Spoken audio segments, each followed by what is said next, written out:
besides Emily and Cove, who are also joining us from home. We have a lot on our agenda tonight, so we're going to dive right in and begin with public comment, which is a period reserved for members of the public to address the school committee and for the committee members to directly hear your concerns and perspective. We do not respond in this context, but we listen and seriously consider your feedback. Each of us is also available by email or phone if you wish to schedule a conversation. Tonight, we have several folks signed up to speak. When called, you'll be able to unmute, state your name and address, and take up to 3 minutes to share your concerns with the committee. Vice Chair Kathy Shields will give you a 30-second verbal warning before your time expires. And our first public commenter is Daria Mazafar. I knew I would do this. Mazafarian. Apologies for that, Dari. Yeah, hi. No Yes. worries. Dariush Mozafarian, 38 Gammons Road in Waban. Good evening. I'm glad for the opportunity to speak with you, the elected shepherds of our city's public schools, on the wellness policy triennial assessment. As background, I'm a physician with a doctorate in public health and expertise in policies to advance nutrition, health, and health equity. I've served as the dean of the Tufts School of Nutrition and will now serve on the President's Council of Sports, Fitness, and Nutrition, advising the White House on policies to improve wellness for all in the United States. Important.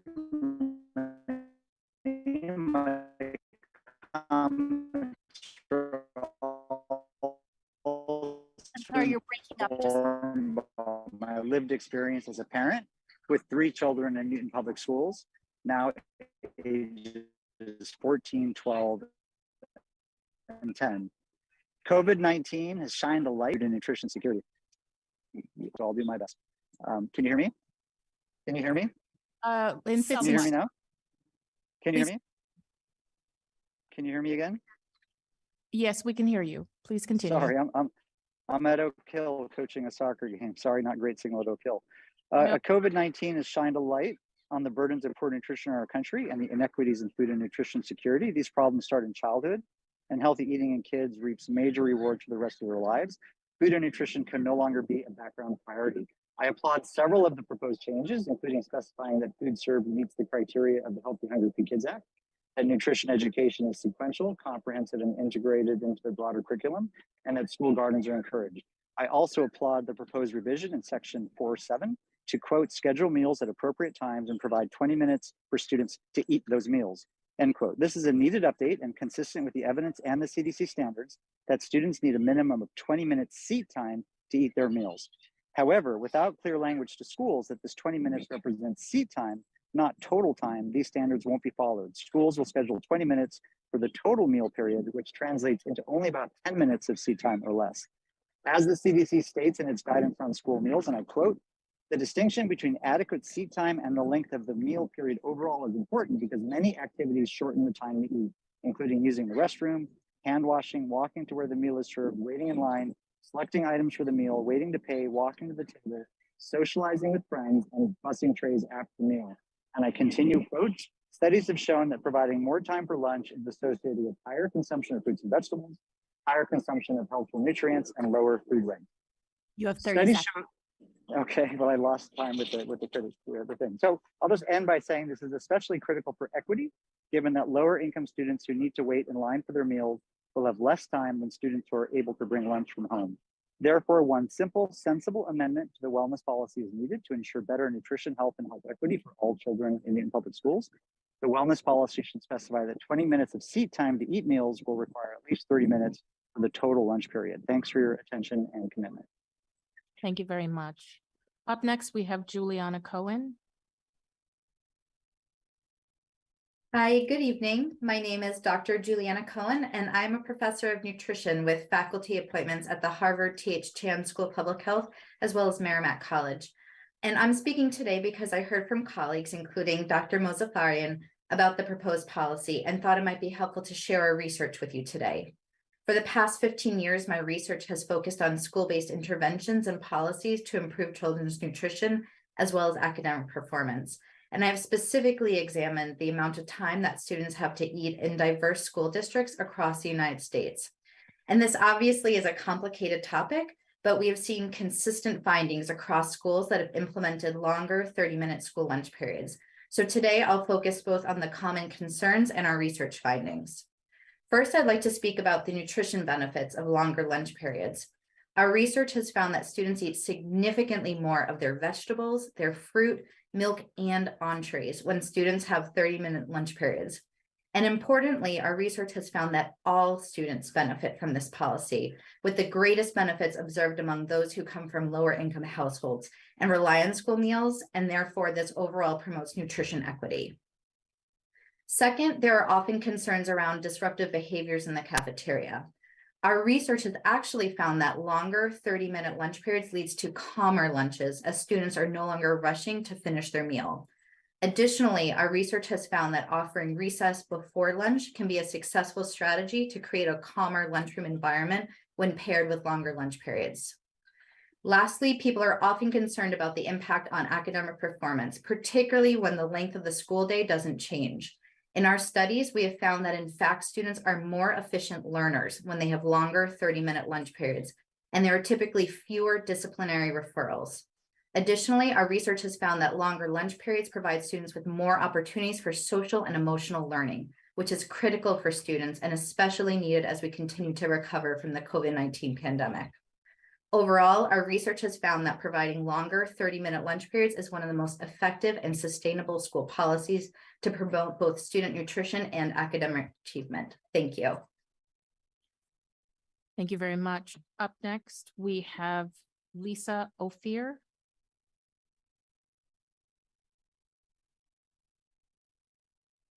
Hi, I have a partner in this. Could you add her? She's in the Zoom. Her name is Haley Kim. Sure. Stephen, can you pull Haley up?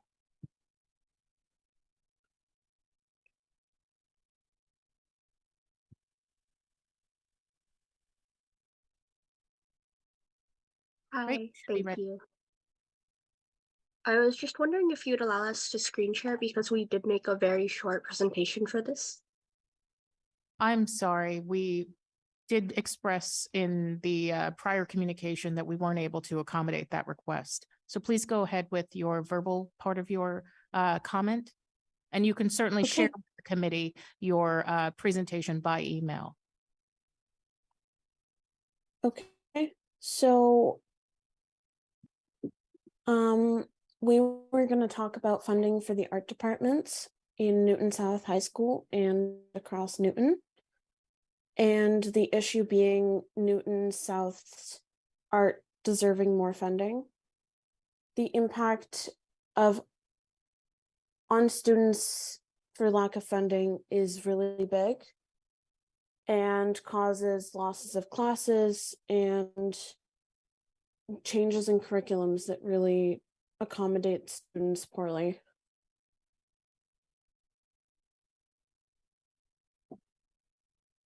Haley?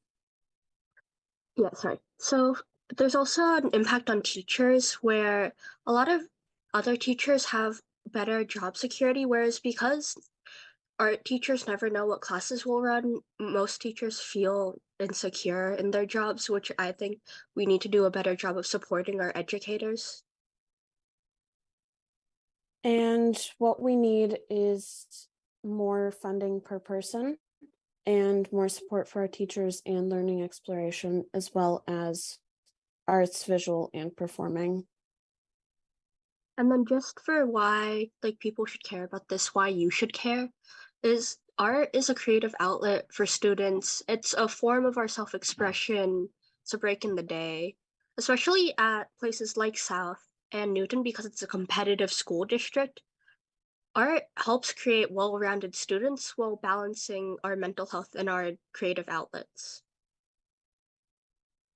Thank you. Thank you very much, both of you, Lisa and Haley. We appreciate it. Up next, we have Andrea Tang. Oh, withdrew. Apologies for that. Arnaud Kohler.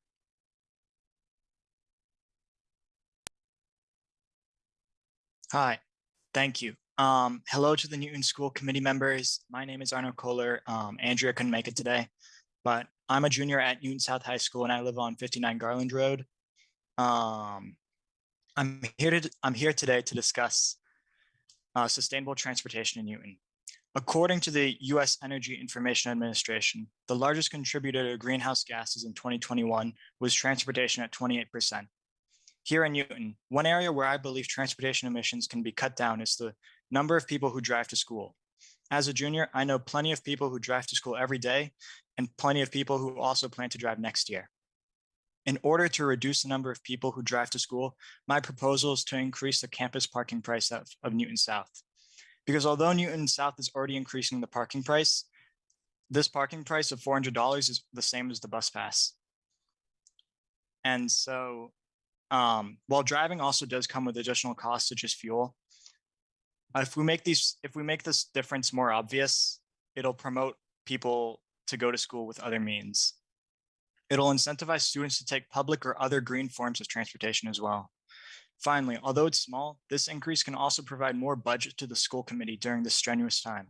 So please consider increasing parking prices in order to promote fewer emissions.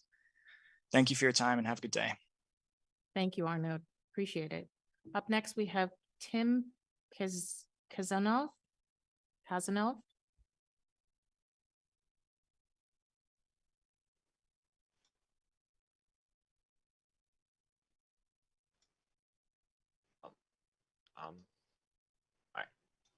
All right. Good evening. My name is Tim Kasanov, and I live at 26 Fuller Street in Woburn. My partner, Gavin Cool, and I are students at Newton South High School. We are working on a civics project for our history class regarding the impact of social media on mental health within teenage students such as ourselves. After researching the issue, we found that according to a Columbia University study, quote, in the United States, 12 and a half years old is the average age at which a child opens a social media account. And quote, the average American teenager spends around 1.5 hours on social media each day. We reached out to current wellness teachers at our school to understand the curriculum about social media. To our surprise, we found that students only learn about the effects of social media in 9th grade and no other grade. We interviewed a student within the curriculum to focus on what students were learning. When asked the question, what are you learning regarding social media in your wellness class? Our interviewee responded with, quote, we learn about the same things that my parents tell us at home. We learned that social media is dangerous, but we never learned why and how it affects us. In conclusion, we believe that our school has a large role in protecting its students through educating them on the dangers of social media and its algorithms that influence teens. We feel like the curriculum should be better improved in order to effectively accomplish this role. Thank you for your time. Thank you very much, Tim. Up next, we have Allison LeBron.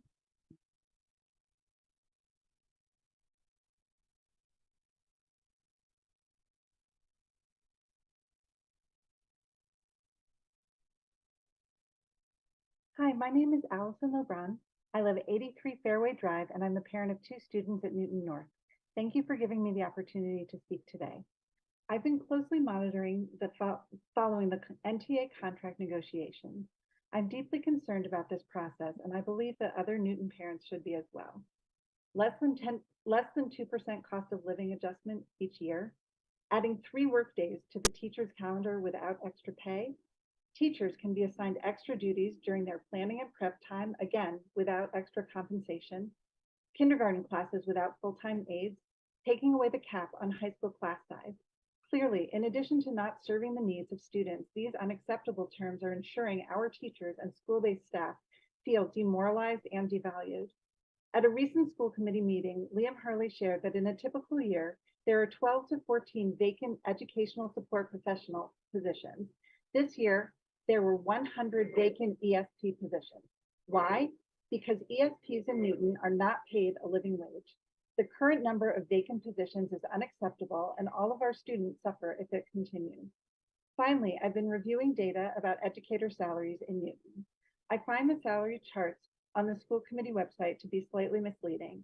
These charts are a comparison of current salaries. Many of our neighboring communities are offering their teachers a higher COLA, so if this contract goes through, the comparison to neighboring communities will look much different. Second, the school committee numbers come from adding together the step increase with the COLA. This makes small COLA seem less impactful, but of course it has a huge impact. NPS will simply not be able to attract and retain excellent teachers if our salaries are not competitive. And what is the reason that is being given to the NTA negotiating team about these low offers? This is all we can afford. We have to work with this. This is all we can afford. Obviously, we'd be in a much better financial position had the operating override passed in November. But do you know who fought for the override? Our teachers. They showed up at meetings and rallies throughout the campaign. It is not the NTA's fault that our community wasn't persuaded to pass the override. It is shameful to demand that our teachers work more hours for less money because our wealthy community simply, quote, doesn't have the money to offer more. Mayor Fuller, only you have the ability to allocate more funds for teacher compensation and a reasonable staffing structure You have for 30 seconds. women. I implore you to change course. To my fellow Newton residents, I hope you will start paying attention to these negotiations. The current offerings are not good for our teachers and harmful for our children's learning. Thank you. Thank you. Thanks to everyone else, everyone who spoke tonight. We very much appreciate hearing your perspective. Our public comment is now closed. So next on our agenda is the interim superintendent update. Thank you, Tamika, and good evening, everyone. I want to start with some positive news, and I want to thank the school committee and certainly members of the community. Max and Matthew, I want to thank you for your service this year and those of our other students that came and were part of sometimes very long nights. We had some celebrations at both Newton North and Newton South. I will tell you, they were both wonderful. One, Newton North, outside in the rain, or at least during my speech. It was, again, over 500 students. It was a wonderful ceremony, student speakers. Obviously, it was my first time involved, many parents, family members. It's just such a celebration. And it's certainly on Thursday night, we had Newton South graduation inside in the field house. Again, a beautiful ceremony. Thank you to both principals. The one at Newton South was hosted by our seniors, two of our senior students. Again, student speakers, and just a wonderful celebration. So thank you to everybody here who I know took some time and either made both ceremonies or were able to come to one. And congratulations to all our 2023 graduates and their families. It's of course why we do this work each and every day. I also had a wonderful day at Day Middle School for Career Day. I was actually able to go and only do 2 of the classes. And I want to tell everybody, it's interesting to listen to community comments tonight about changes to our time for our students during lunch. But I will tell you, after I shared the job of a superintendent, I'm not sure I really impressed anybody. I tried to find out if we had any educators in the audience, but again, I've taught middle school and I clearly understand the interest level.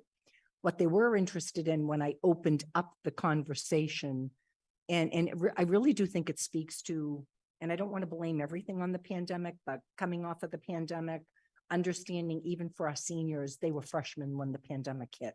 And we're so thankful for what they called returning to, what regular school. But your middle school students want more time with their peers, not necessarily time with, again, we're looking at academics, we're looking at making sure that if the gaps existed, and that is our job. But our job is also to listen to time that they want to spend together. They want to have opportunities. The word recess actually came up, and I know middle school is that segue into high school. But it might be something that we want to think about along the way. Thank you for a wonderful day there. And this past week, I was part of the Williams Pen Pals with a special luncheon.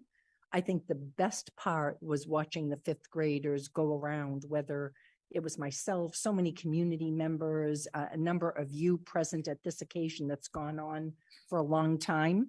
I loved meeting my pen pal, great conversation. It just, again, reminds you of why we do this work each and every day. I loved my name. So Carolyn, my executive assistant, when we were trying to think of names, she said, well, why don't you just be Top Dog? So I was Top Dog. I loved it. My pen pal, Rudra Patel, loved it, and we just had a great lunch. And thank you to everybody who made that so special. I know there were teachers involved, staff members involved. Thank you to Principal Byers and so many people. There are end of the year events happening at schools across the city. And those of you that have children in the schools, graduates in our schools, so you're all celebrating the wonderful achievements. And you're going to hear a lot of people talk about, including myself, that this was truly a challenging year in so many ways, but so worth it when you see your happy kids. They're excited to probably transition, a little bit nervous about going on to the next grade level. I want to give everybody my words of advice and wisdom. I was that kid on the school bus at the end of every year, and I can think about it all my young years, and kids would be singing songs. I won't even tell you the songs. You probably all remember them. Glory, glory, hallelujah. So people were excited about the end of school. And I was the kid that was crying. So I was sad to leave my teacher, sad to go on to that next grade level. So again, after 45 years outside of the 12 years I spent in education, I'm not sure I'm going to not cry again this year. So I think that's a good sign. As far as I want to also thank the PTOC, we had a great meeting this week, and I want to remind everybody, it was about making sure that they had opportunities during the summer, early September, to connect with our families. So we've changed some of our protocols, and we had a meeting the other day. Thank you to Stephen Rotendi, to Maureen McAdams, and Aisha Farag's office to talk about the registration process, how we can make sure that we get information so that they can connect with families both right before school and then probably later in October once everybody has updated their information. So we've done great work on that. I think the PTOC is excited about that opportunity.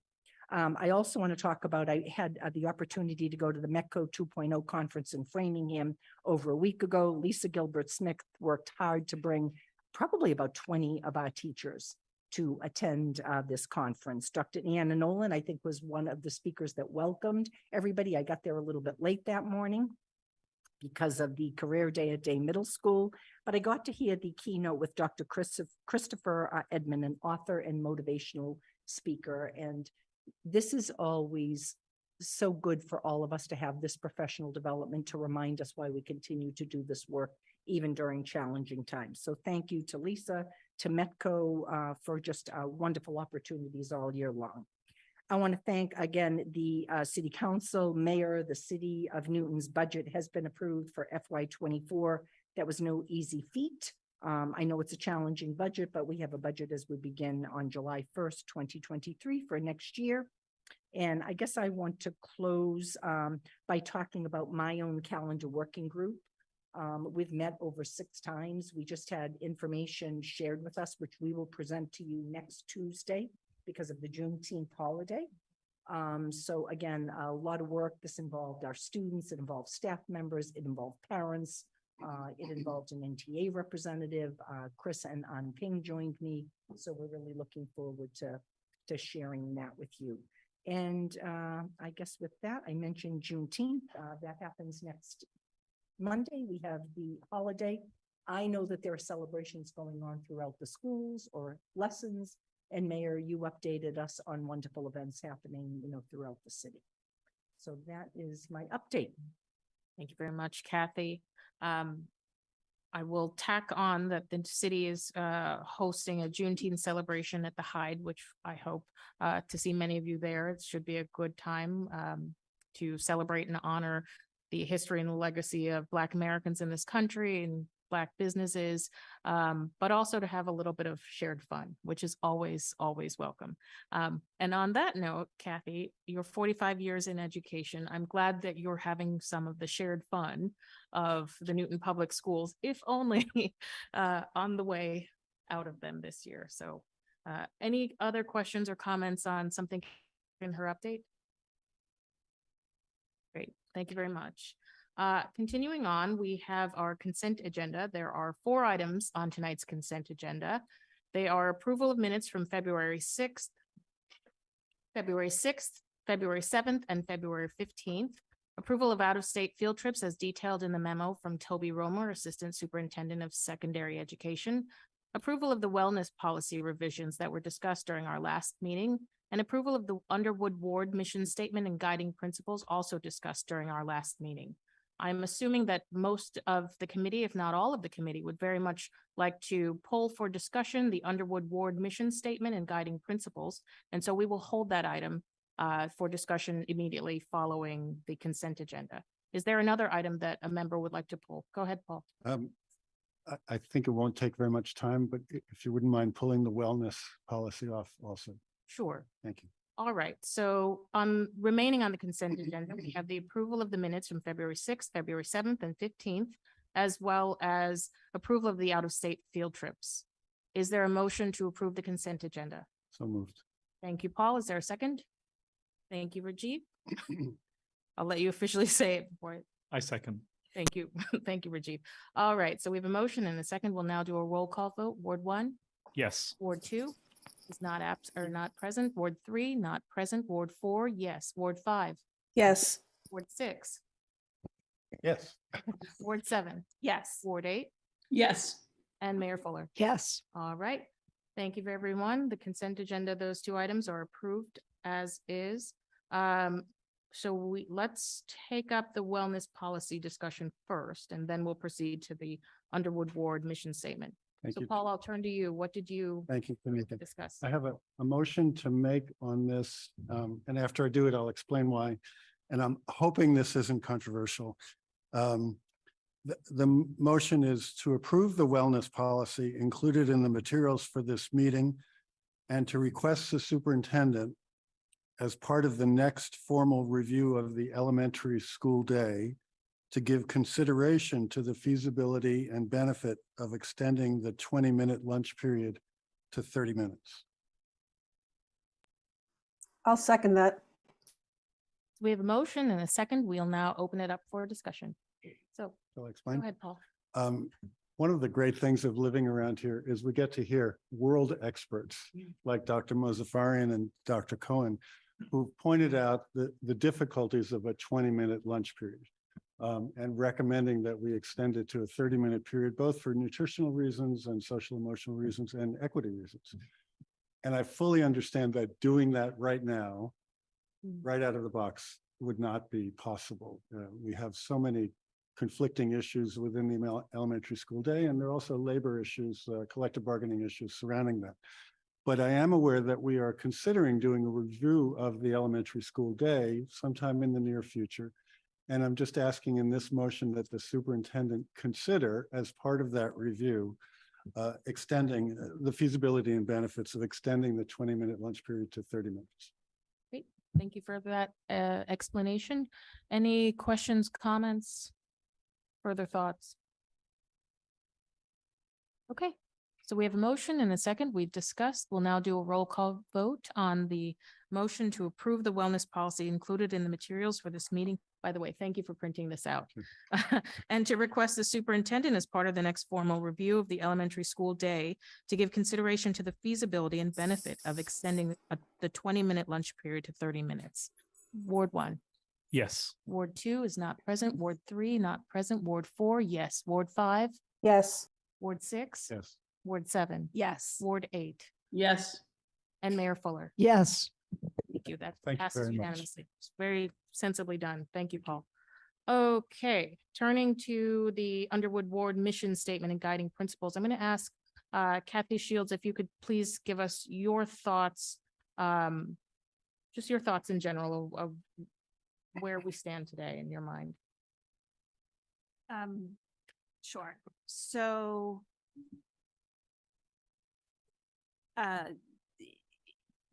over the last several days, I think there's been a lot of people who are upset about what they perceive to be unclarity or ambiguity in the documents that we've discussed and circulated a number of times.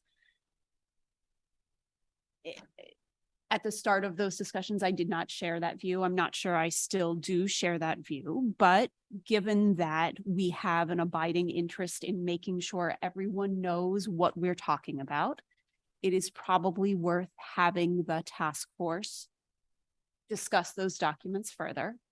We have a meeting scheduled for tomorrow. And I had originally thought perhaps we could just discuss those documents tomorrow. After further consultation with council, it appears that we cannot, because of open meeting law requirements, that you post agenda items with 48 hours notice. We don't have time to add it to tomorrow's agenda.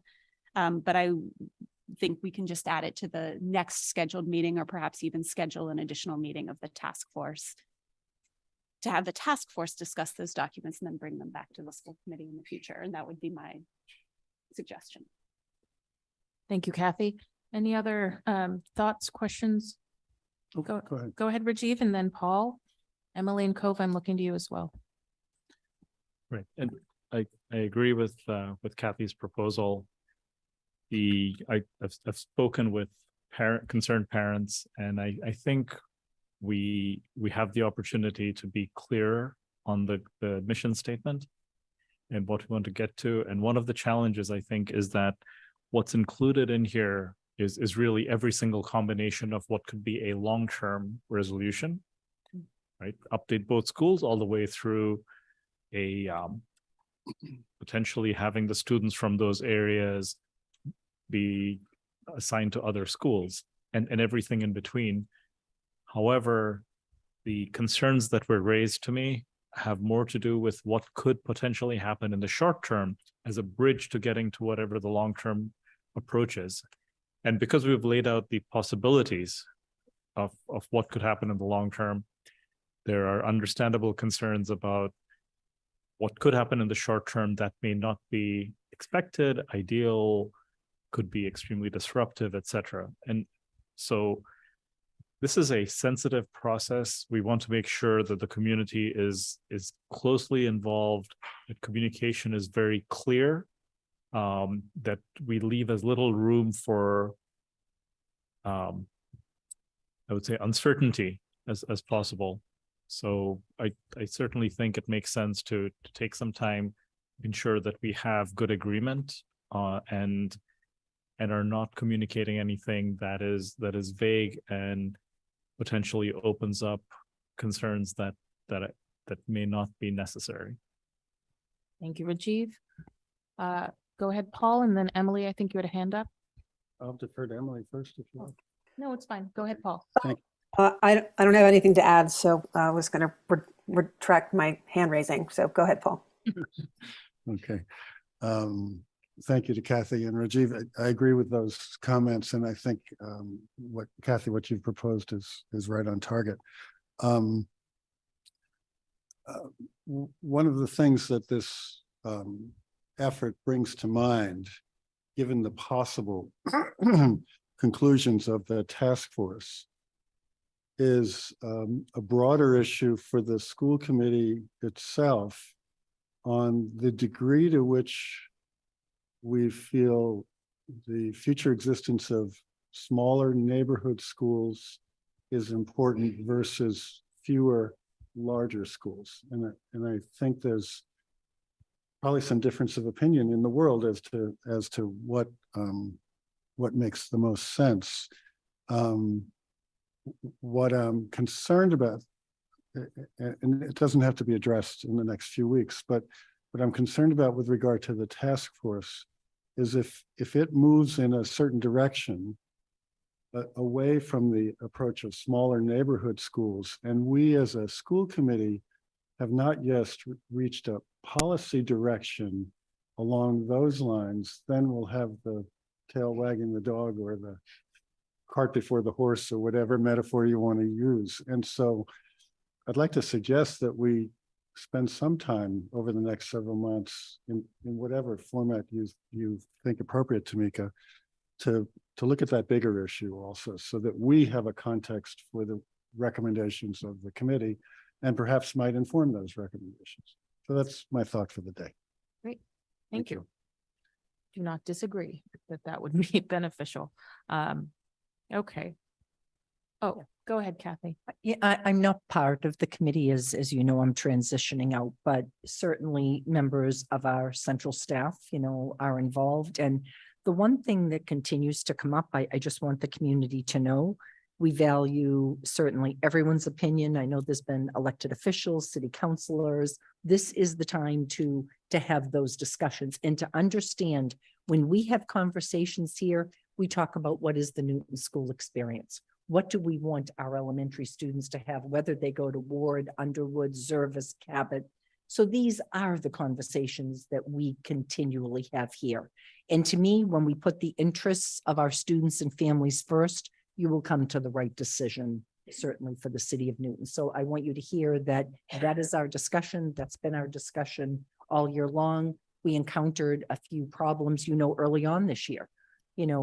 As the interim superintendent, we were watching a fifth grade that it was decided 2 very small fourth grades. I think we ended up with about 26. It grew to 27. We had concerns. We were able to move on that. Even during challenging times, you saw what we did in January. We immediately stepped in. We added a 5th grade class. We made sure the students were supported. So again, we are always putting the best interest of our students first. Thank you, Kathy.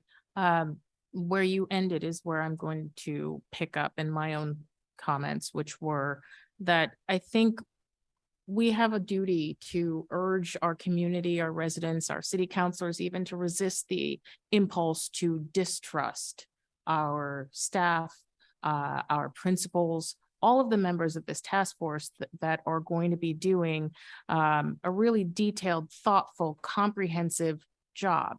And it's going to be frustrating at parts. I can already see that. I appreciate that. I think we all do. But we also owe it to this process to be open-minded about where it might lead. And that means being willing to trust that our staff do have the best interest at heart for every single student of Ward, of Underwood, and every single parent or guardian of a student, and every single member of the staff at both schools. So I think if we keep that in mind and we kind of preserve that in our thoughts, we're all going to get to a very like a thoughtful, reasonable place at the end of this process, which itself will be thoughtful and reasonable. So that's all I wanted to say. I think, Kathy, I agree with the path forward that you've articulated. Paul, your thoughts were also very well received. I will definitely follow up and make sure that we have that conversation, we schedule that, and Rajiv, you as well. So, okay, we're going to hold that item and we'll revisit when it's right. Okay. Continuing on to our items for discussion and update. The first item on tonight's agenda is an update from our Special Education Parent Advisory Council. Here we have our CPAC board co-chairs, I believe, Jenny Klein-Sosa, Josh Goldstein, Eliza Spalding. Welcome, everyone. Good to see you.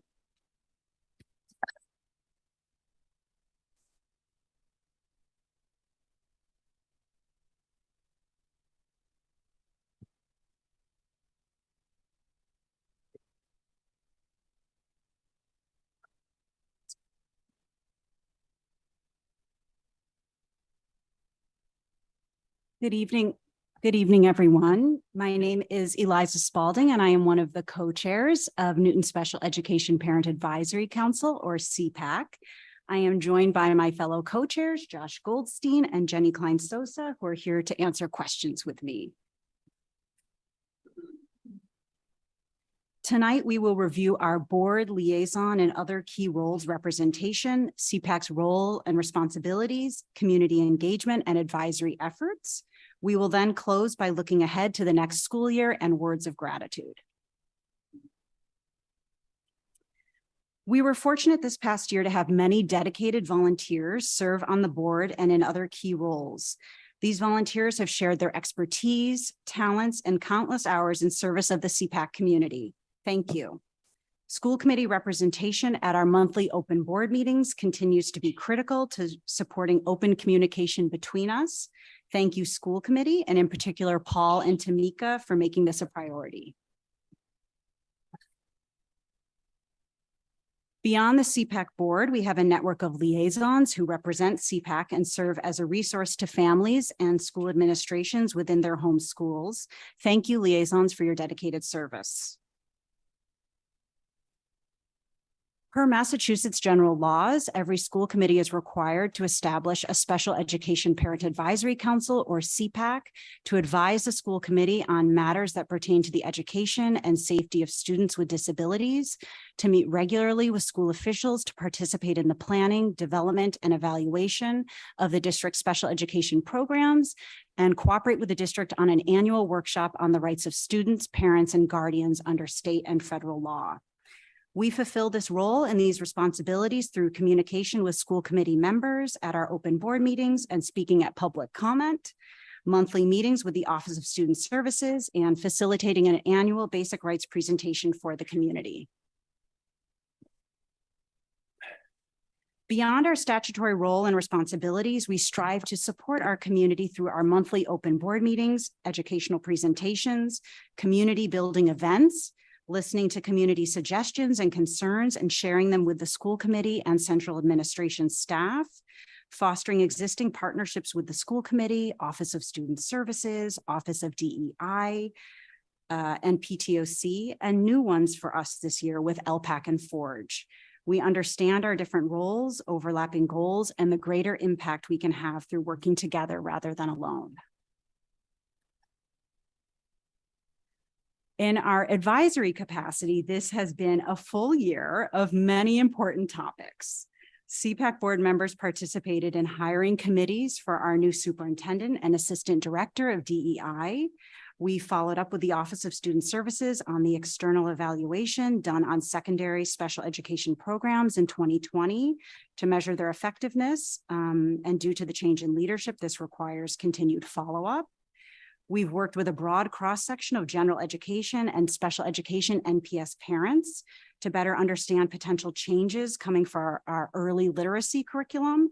And many of us have helped form the Newton Literacy Collaborative to collaborate with central administration on the selection of a new literacy curriculum. We asked for information about MPS's plans for implementing Massachusetts dyslexia screening mandate, which was passed in September of 2022 and is required statewide by July of 2023. This legislation states that Massachusetts school districts must screen students' literacy skills at least twice a year in an effort to identify learning disabilities earlier. We advocated for sharing data that compares the academic, social, emotional, and school connectedness experiences for those with disabilities to their non-disabled peers to better understand the disparities. When budget cuts were announced, we advocated strongly for staff and program restorations to be made. With central administration staff and the CPAC community, we explored how to support families as they transitioned from elementary to middle to high and beyond. When families were experiencing what felt like sudden changes to their ESY eligibility and offerings, and students with disabilities were having inaccessible school experiences, we brought these concerns to the Office of Student Services. And finally, this fall, the district will be required to use the new IEP form, which will be a big change for staff and families. And we've started to discuss how we can best support everyone in this process from our unique perspectives. Of all these advocacy efforts, tonight we'd like to focus our discussion on the budget cuts and the disparities of the academic, social, emotional, and school connectedness data. As we collectively are well aware, this was a difficult budget cycle with significant cuts to special education staff. The cuts shown on this slide are those made beyond cuts resulting from declining enrollment. These cuts were rooted in funding constraints, not changes in student population or their needs. This list also doesn't show the many reductions that were not special education specific, which of course affect all students.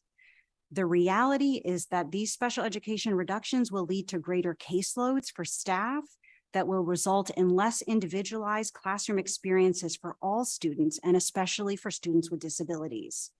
With diminished resources, how can we continue to provide the level of educational quality and depth and breadth of servicing for our students with IEPs and 504s? How can we uphold our district-wide values of inclusivity and accessibility for all, as well as family and community engagement goals?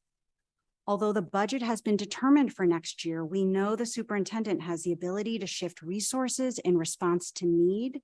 And therefore, Dr. Nolan, we ask that when there are opportunities to place students with disabilities needs at the center of budget reallocation, that you seize these by following the data and keep an open line of communication with the community to let us know these changes have been made.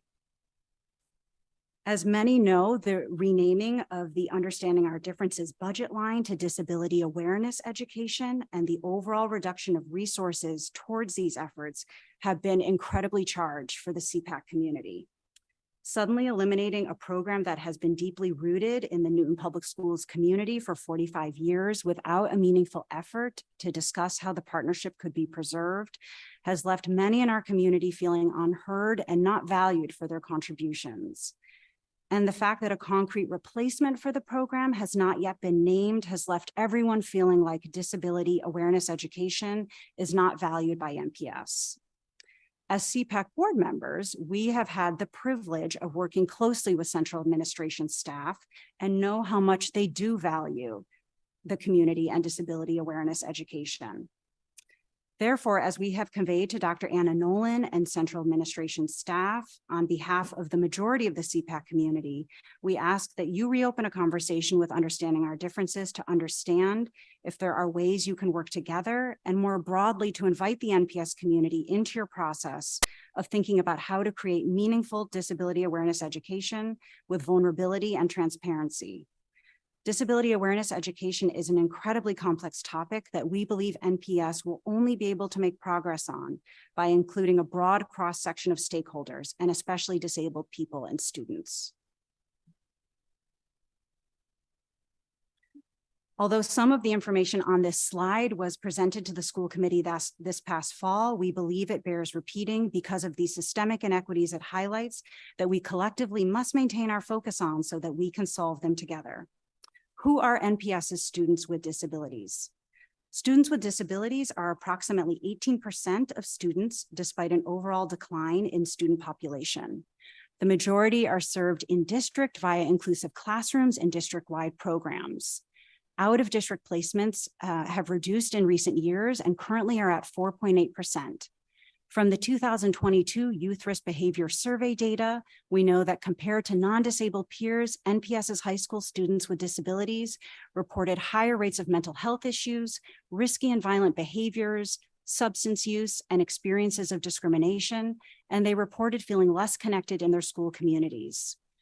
From the MCAS trends, we know that on average, students with disabilities have consistently had the lowest ELA and math performance of all subgroups for the last 3 years. Academics performance gaps persist and are not narrowed as students with disabilities and their peers progress through MPS. And a key marker for early literacy development, the 2022 grade 4 ELA results showed that 56% of all students met or exceeded expectations. For students with disabilities, that number was 22%. This information is sobering, yet instead of being overwhelmed, let's ask ourselves, how can we, NPS, the school committee, CPAC, other NPS families, and the broader community work together to positively impact these trends? The disparity students with disabilities experience academically, socially, emotionally, and in how connected they are to their school environments mirrors how disabled people experience society beyond school as well. As we know, systemic challenges require systemic solutions. Just as NPS has embraced becoming an anti-racist school district, it now is time for us to boldly embrace becoming an anti-ableist one too. This fall, let's commit to a comprehensive strategic planning process with a cross-section of our community to examine our district-wide goals, values, and develop long-term goals to prioritize universal design with respect to school environments and learning, anti-ableist, disability-affirming professional development and curricula, put in place hiring processes to welcome more disabled people to NPS so students can see themselves reflected more broadly, among other goals. Resources, of course, will be required. Making this long-term investment now will be transformative, not just for NPS staff and students, but also for the budget. When communities center the needs of its most marginalized populations, everyone succeeds. Let's commit to succeeding for everyone. In parallel with thinking about long-term goals for NPS, we also are thinking more immediately about goals for next year's CPAC board. From this year to next year, the CPAC board experienced a significant turnover, with several current members stepping back to give others an opportunity to lead. We are grateful to Annette, Claudia, and Julie for offering their service, knowledge, and experience to the CPAC community. When the new board forms at the end of this month, will be an opportunity to develop goals for the next year. And therefore, the following possible initiatives are merely considerations at this point based on the current CPAC board's experience this year. So for next year, we are thinking about focusing on community building and communication within CPAC to continue to mend the divisions that form this year as a result of the budget, to build a strong relationship with new superintendent, Dr. Anna Nolan, to advocate strongly so disabled students are supported through the budget as we do each year, to foster existing partnerships and build new ones with METCO and the Commission on Disability. There are so many intersectional goals between various NPS and citywide groups. Partnership will only make us stronger. To create an online forum for recent alumni and their families to share information and resources, and to advocate for an expanded Disability Awareness Day at Newton South, which was newly created this year and very well received, and the creation of a similar event at Newton North.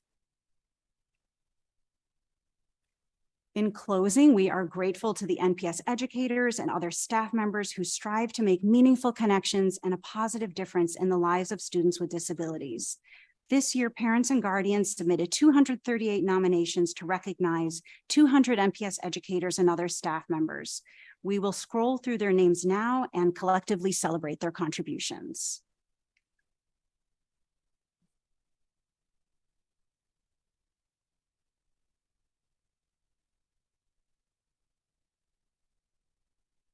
Finally, heartfelt thanks to CPAC's many partners, our community, central administration staff, and especially Casey No Miller, Melissa Gamble, and Maura Tynes, and you, the school committee. A special thank you also to Kathy Smith for serving as interim superintendent so meaningfully. It has been a privilege to work closely with all of you over this past year, even when conversations have been challenging, and we look forward to our work ahead. We now welcome your thoughts and questions. Thank you very much. Thank you, Eliza. All right, opening it up to questions. First of all, that was a really concise and efficient presentation. We appreciate that off the bat. Questions from the members. Go ahead, Paul. Thank you, Eliza, and Josh, and Jenny. It seems to me you can, if you don't mind my saying so, you can be even of more help to us in the coming year, in all your spare time. You talked about the budget cuts and the impact of those on staffing, but also the amount of work that would be required of that, the remaining staff.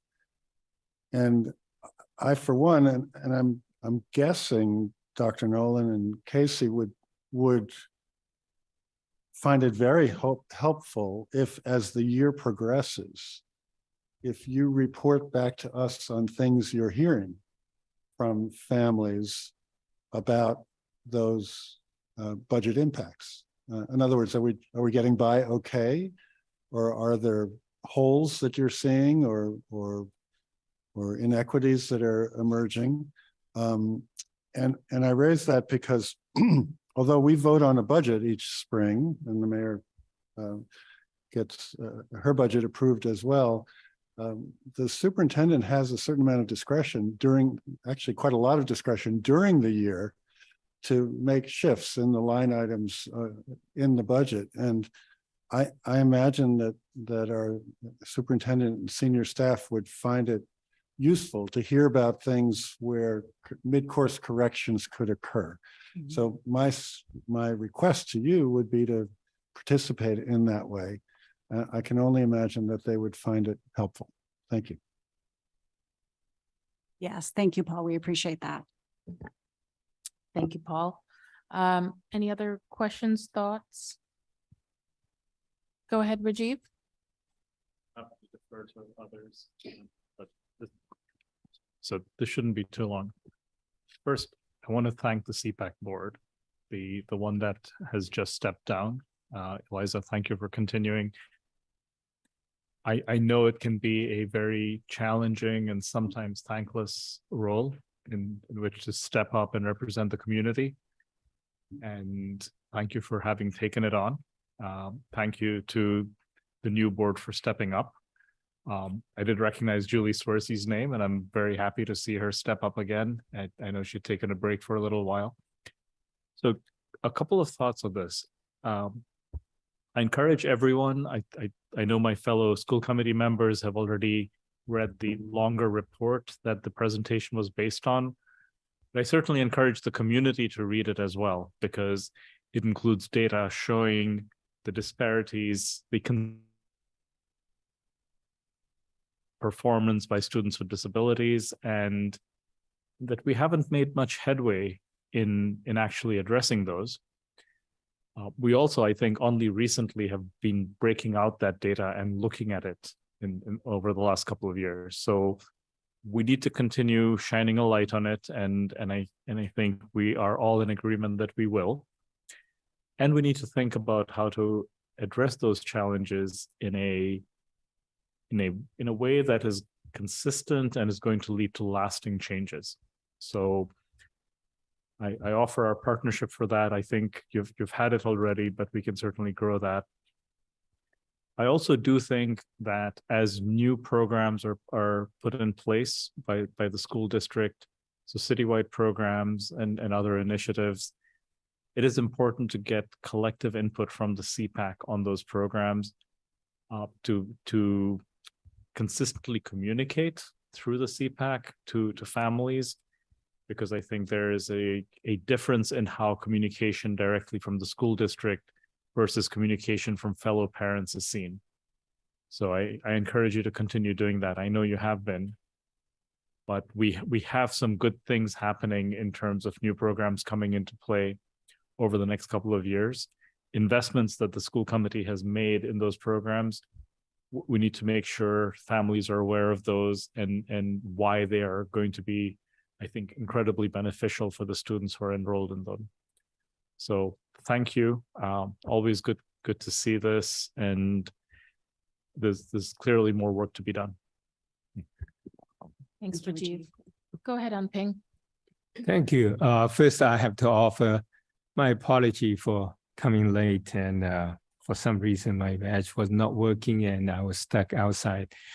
But when I came on board as school committee member, I served as liaison to CPAC and got to know Rajiv and other folks. And I was really impressed, by the way, this organization, the long history and hardworking, partially probably as an immigrant parent myself, I didn't have a chance to involve in that kind of organization.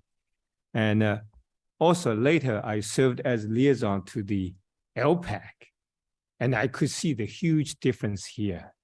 And of course, the history, the legacy of CPAC was tremendous, but also LPAC, because parents mostly from immigrant families, so the parents themselves sometimes have to overcome the barriers and all the other cultural language issues.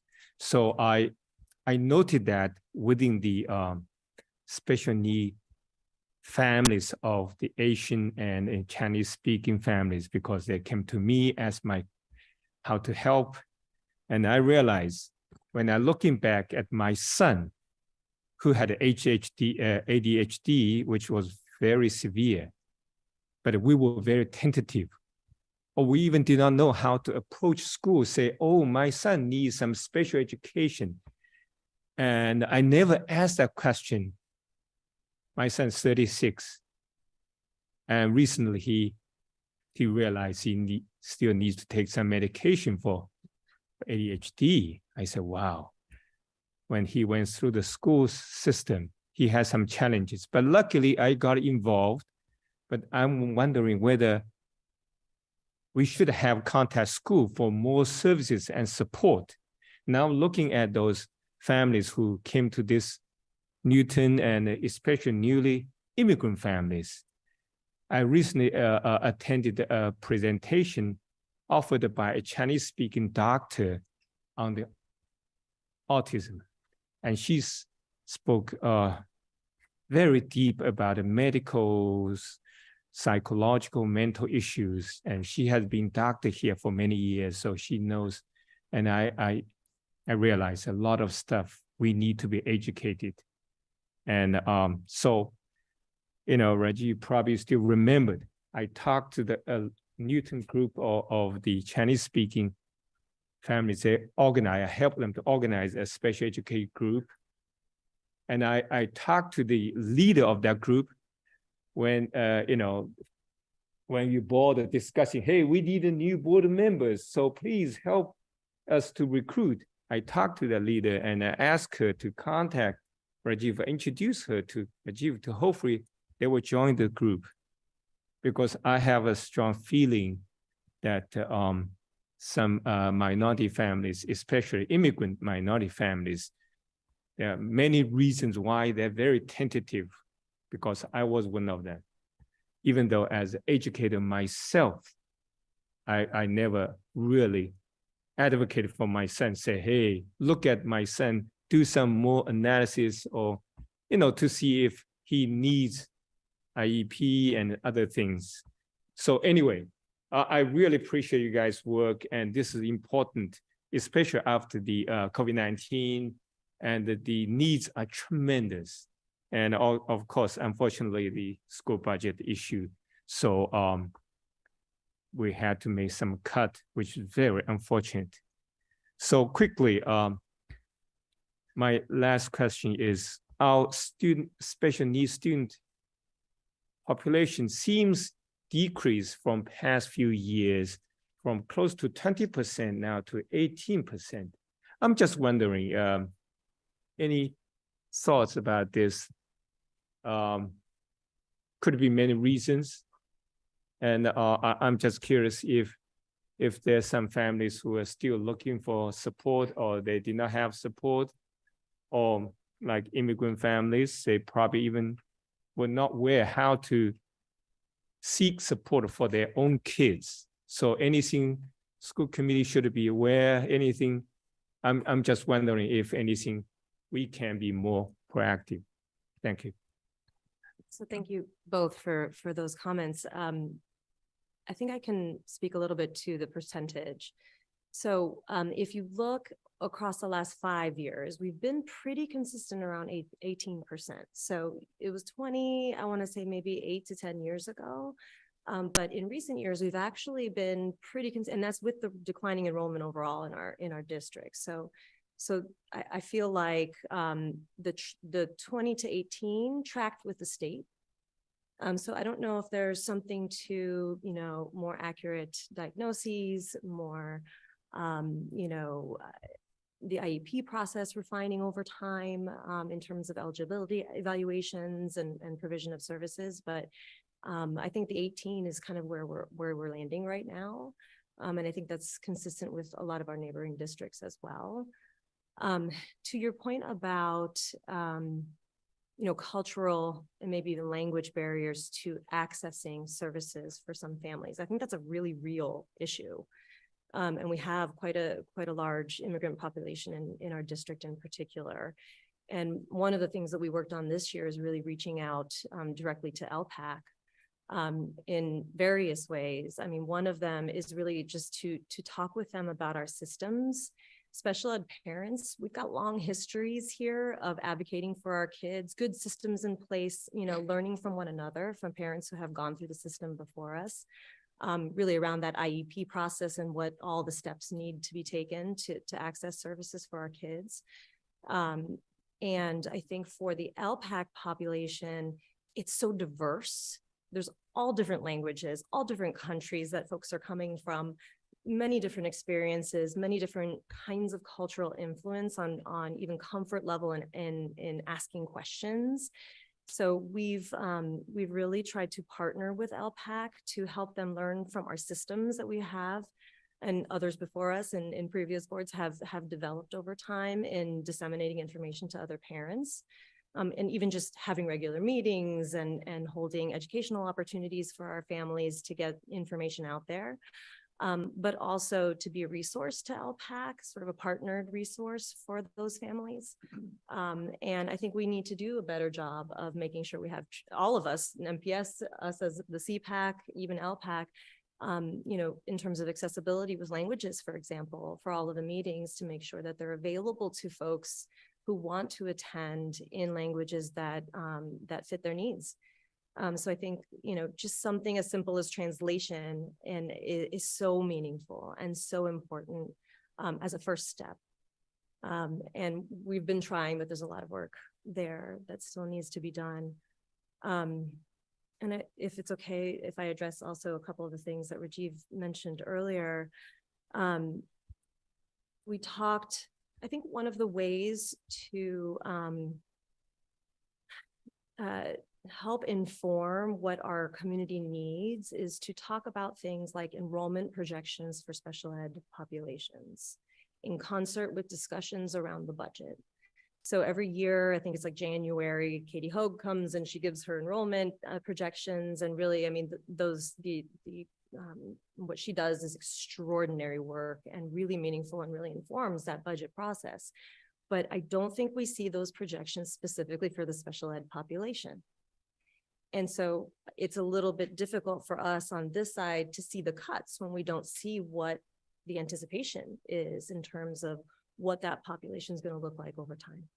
So I think that's one way to increase the transparency and to really make, you know, decision-making on your part a little more understandable to us. If we can partner those two pieces of information together, I think that would be helpful. Also, just as far as outreach, you know, in terms of both of the comments that you've made, I think it would be really helpful to the CPAC if we could reach more families via the, you know, access that MPS has to reaching those families, meaning we don't have a full list of all of the contact information for every family that has a student with an IEP or a 504. We have an opt-in listserv. And a lot of those folks, you know, have gone through the process and moved on, and their emails are still in there. But really, it's very hard for us to reach families because they have to decide that they want to be part of our listserv. So if there's a way for us to continually get, you know, information on how to join our listserv out via your, you know, maybe it's the mayor's newsletter or the superintendent's newsletter in a regular fashion, so that it's that information is always out there and readily available to families to join, that would be very, very helpful for us. And then we can survey through those avenues to get you the information that you need from our community. If I could just follow up on also what Anping and Rajiv said. Anping, to your point about your own personal experience and the experience of so many others, I think it also highlights the built-in inequities in the system that for those who don't have experience in the special education system, essentially the way the laws are structured, it puts all the focus on the individual student, you know, who gets an individualized education plan, you know, that's the IEP or a 504 plan. And it doesn't put focus on systemic change. And so there's inequities that are inherently coming from that when you have a process that includes parents and educators as part of a child's programming recommendations and accommodations that are specific for each individual. But it takes focus, and that's important, but it takes focus away from, I think, what are the areas where we need systemic change. And so I would submit that that's a great area for the school committee to stay vigilant and engaged on. And I think when we talk about becoming an anti-ableist school district, when we talk about universal design principles, I mean, take universal design, for example. It's hard to find anybody who says a bad word about universal design, the concept, and it's, you know, has a lot of buzzword, you know, appeal to it. But the basic concept is students with disabilities, like with so many other marginalized groups, are members of a minority marginalized population, and that the school system, like society at large, was built primarily by and primarily for people who don't have disabilities. And so it's hard to think of something that occurs as part of a student's school experience that is not subject to that same structure that was created as part of the same system. And so without big picture thinking about what does it mean to become anti-ableist, what does it mean to be disability affirming, that's not work that is otherwise happening. And it's not a criticism of anyone. It's there's so many special education laws and regulations, and I don't envy the jobs of the folks in student services and Casey who's here. But that's such a massive undertaking all by itself, and none of that is focused on systemic change. And so to bring it back to unpicking your experience and the experience of so many others who are themselves members of marginalized groups, they're inevitably going to have worse outcomes as part of a system that puts all the attention on what can each student's team, what is the degree of access, and it puts so much influence on what can the members of that student's team, who include the parents and caregivers, what are they able to advocate for? Who are they? Are they hiring an advocate? Are they going out and paying for a private neuropsychological assessment to support what they're advocating for the school to do as part of the IEP process? What are they hiring a lawyer? I mean, you very quickly get so far down this adversarial path on an individual level for a lot of issues that, again, if we turn the light on how are our classrooms, how are our school environments, how is our curricula, how is our hiring practices, not designed with students with disabilities in mind and at the center, then we're going to keep going down this road. And so I would submit that it's not a coincidence that, to Rajiv's point, we have, basically pick any metric that we have, there are significant disparities between students with disabilities and those without, and that tracks with society at large, everything from life expectancy to poverty rates to employment. So it's hard, again, these are massive issues. And what we've tried to do this year is act like giraffes and put our heads in the clouds, but keep our feet in the ground and understand that systemic change takes time, but there's incremental steps we can take in the meantime. And so, I think what we've put forward and we talked about in our report is what we hope would be guiding principles for how do we have a plan to implement universal design, these massive concepts that breaks it down into bite-sized chunks that we can take on, one step at a time. How do we have a plan to become disability affirming and anti-ableist that breaks that into chunks? And I think that the last point I would make, I think that one of those guiding principles and a real mantra within the disability justice, disability rights movements is the saying, nothing about us without us. And that has emerged because so much of policy and attitudes and mindsets and everything in society is basically, and this is not unique to people with disabilities, but so many marginalized groups are that too often those people with lived experience are not part of the process, and that those people are not deferred to as the experts, and that this is particularly true in the area of disability, where so much of the issue comes from this pathologizing nature that is inherent in disability in a lot of ways. And parents start out by being told that they've got to watch out for red flags and warning signs and asked about concerns they have. And they go through this IEP process, and it's centered on concerns in the way in which your child is deficient or is not, tracking based on developmental standards that are, that were written with non-disabled people in mind. And so all these systemic ways in which you're pushed towards this pathologizing lens, this view that sees disability as something that people should be celebrated for overcoming instead of celebrated for the authentic people they are. And that creates a system where we see, disability as something that is often pitied, but where we're not looking at someone with a disability and saying, what is their unique perspective based on their experience that I can learn from, that they can share with me. And so there's all these ways in which that pathologizing view, I think, pushes us to look to experts who are often doing the pathologizing and not to the people being pathologized. And when we turn our focus in that direction, and this is something that I sort of had my own personal journey on and was transformed in my own thinking. But when we do, we find this radical idea that maybe disabled people have valuable things to say about the experience of being disabled and how we can support them is they say, you know, in so many ways, society is disabling.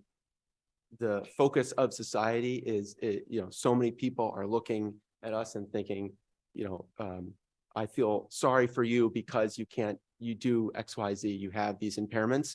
And meanwhile, people in the disability community themselves are saying, we have impairments and there are challenges that those bring, but we are not, as a society, looking at all the ways in which, so to make it concrete, the person in a wheelchair is not inherently disabled.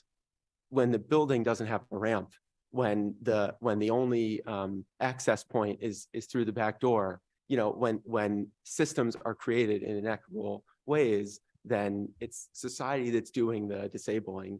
And so again, that goes back to this broader point of we need those perspectives to be centered. And I don't have easy answers for how to do that, but I think there's a lot of experts in this area that are not getting the same recognition and deference to, because they're not the folks that have the degrees and have traditionally been viewed as the experts. Thanks for indulging me. Of course. Go ahead, Kathy. So thank you. That was really thought-provoking, and I appreciate what you just said. I don't want to take away from the big picture ideas you were talking about, but I had a fairly specific question. I noticed in the list of award recipients, you refer to all the direct instruction program teachers. And I may have this completely wrong, but it's my understanding that's a program that was expanded to the high school this year or within the last year and a half. Is that right? Yes, I believe there's one classroom that opened up at Newton South.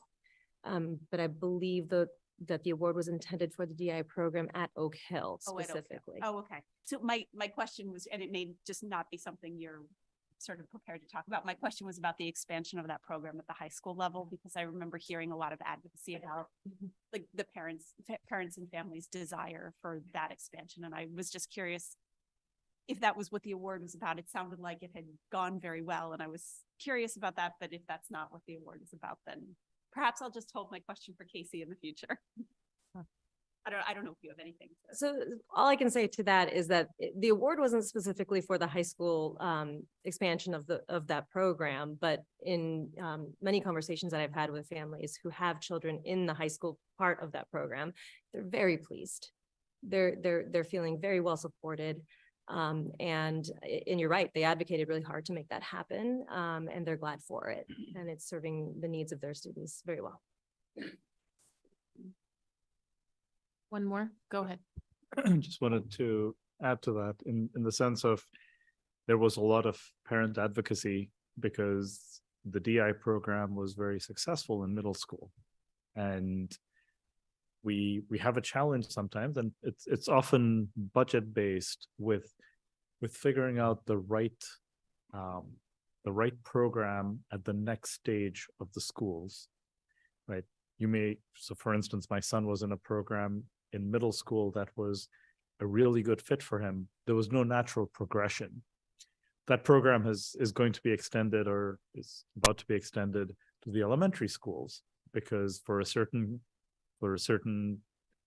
profile of child, it's really helpful and applicable. So it's fantastic to see some of the things we're doing that are actually meeting student needs. And I think DI going to the high school is a great example, and the Reflections program being implemented in elementary schools is another great one. And again, I think parent advocacy, CPAC advocacy, and the efforts of NPS educators and staff is getting us there. Thanks, Rajiv. And with that, we'll wrap up this item on our agenda with the final words of appreciation just for three of you, Eliza, Jenny, and Josh, and to your entire board for a really cogent and thoughtful and solid, well, the three of you, the presentation, but the information behind it in the memo was really comprehensive and good. So we appreciate that. And I think I want to ask my colleagues and everyone in the room to join me in a round of applause for the 2023 award recipients, which you so kindly recognize. So thank you.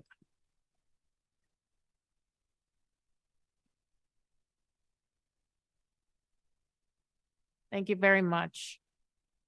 Okay, we are going to proceed to our next topic, which is a review of the Franklin School Educational Design and Enrollment Plan. And for this, we are joined by Liam Hurley, Assistant Superintendent, Chief Financial and Administrative Officer, Josh Morse, Building Commissioner for the City of Newton. Is Stephanie joining us? No, Stephanie's Okay. not able to make it tonight. All right, it's just about you that. two then. Just Anyway, us. So thank you very yes. much. I'm going to kick this off. Josh is going to be the second here and has been certainly involved. I just want to thank obviously Josh, Alex, the team, Stephanie, and obviously HMFH, the whole city buildings department and public school department in terms of collaboration is huge on all these projects. And so really can't do it without their support and their help. And they're getting used to this and doing this. And so this is a document. This is a step in the process that we've come to you folks. I don't actually, it feels very recent. We've come to you with Horace Mann and for 150 Jackson Road for Lincoln Elliott with the same basically product. So I don't think it's not a new item. This is the looking for your approval on, not tonight, but on June 20th. So this is just a kind of a first reading to you folks. For our design enrollment. This enrollment would support 18 classrooms, and we've done this range at the last couple of buildings of 18 classrooms, which would support 396 to 414 students.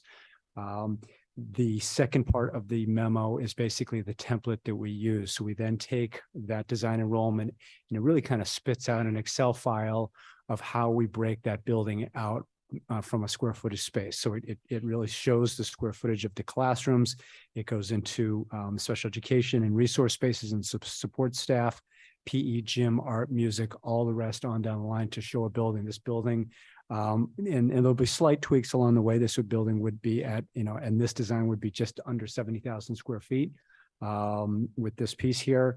So that's really the high level component. Again, we've been doing this. Thanks to Emily for sitting in at so many of these meetings and kind of looking at this.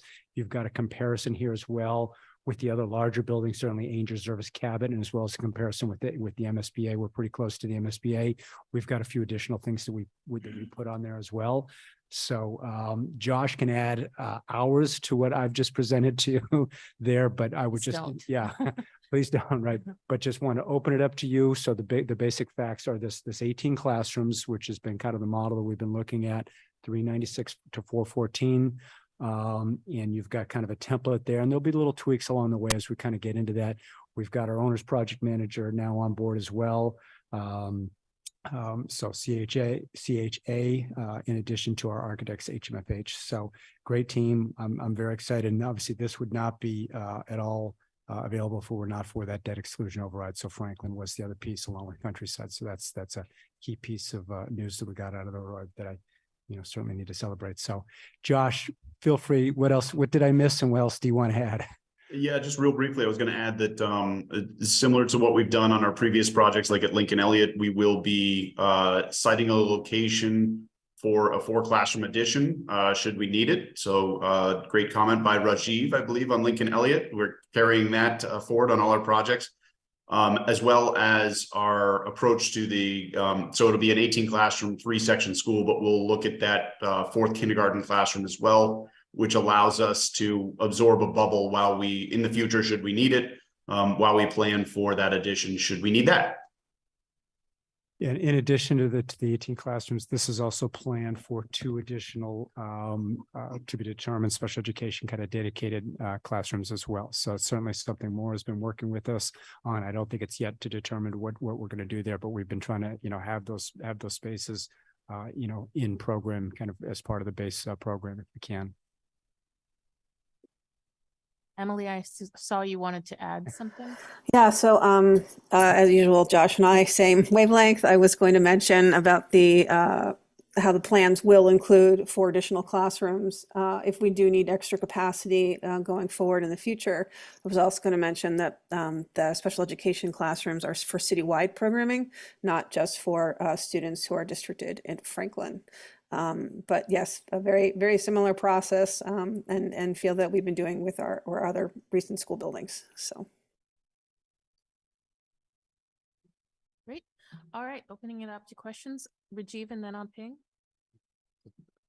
This is great. And Liam and Josh and Emily, thank you for bringing this information forward in a consistent way. So and with the comparisons to other schools. I have a broader question whose impact may not actually show up for another decade or so, which is with the zoning changes for village centers that are now required and which we think will go into effect at some point. Other than the 4 additional classrooms, is there any way for us to figure out some level of prediction of what the impact might be in terms of school populations? Or is that so far out in the future, we're not really able to do it?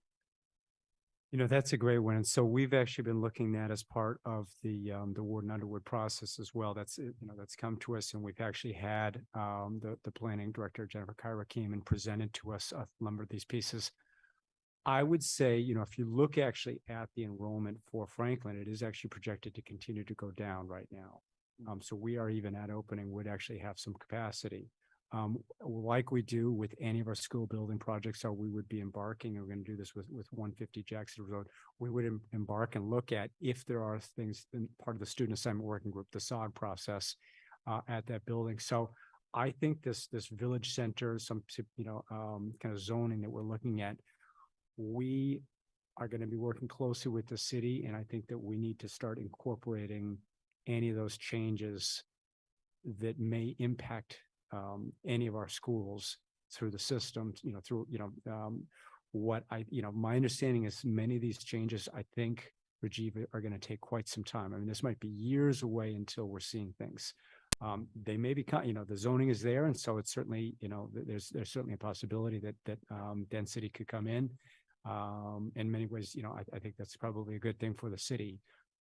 So I think, if you said if we're doing a 5-year enrollment, would that have an impact right now on, for example, Franklin? I'm not quite sure, but we would look at that. We would work with the planning department and kind of plan that out. But I feel pretty comfortable given that our enrollment at Franklin right now is projected to go down.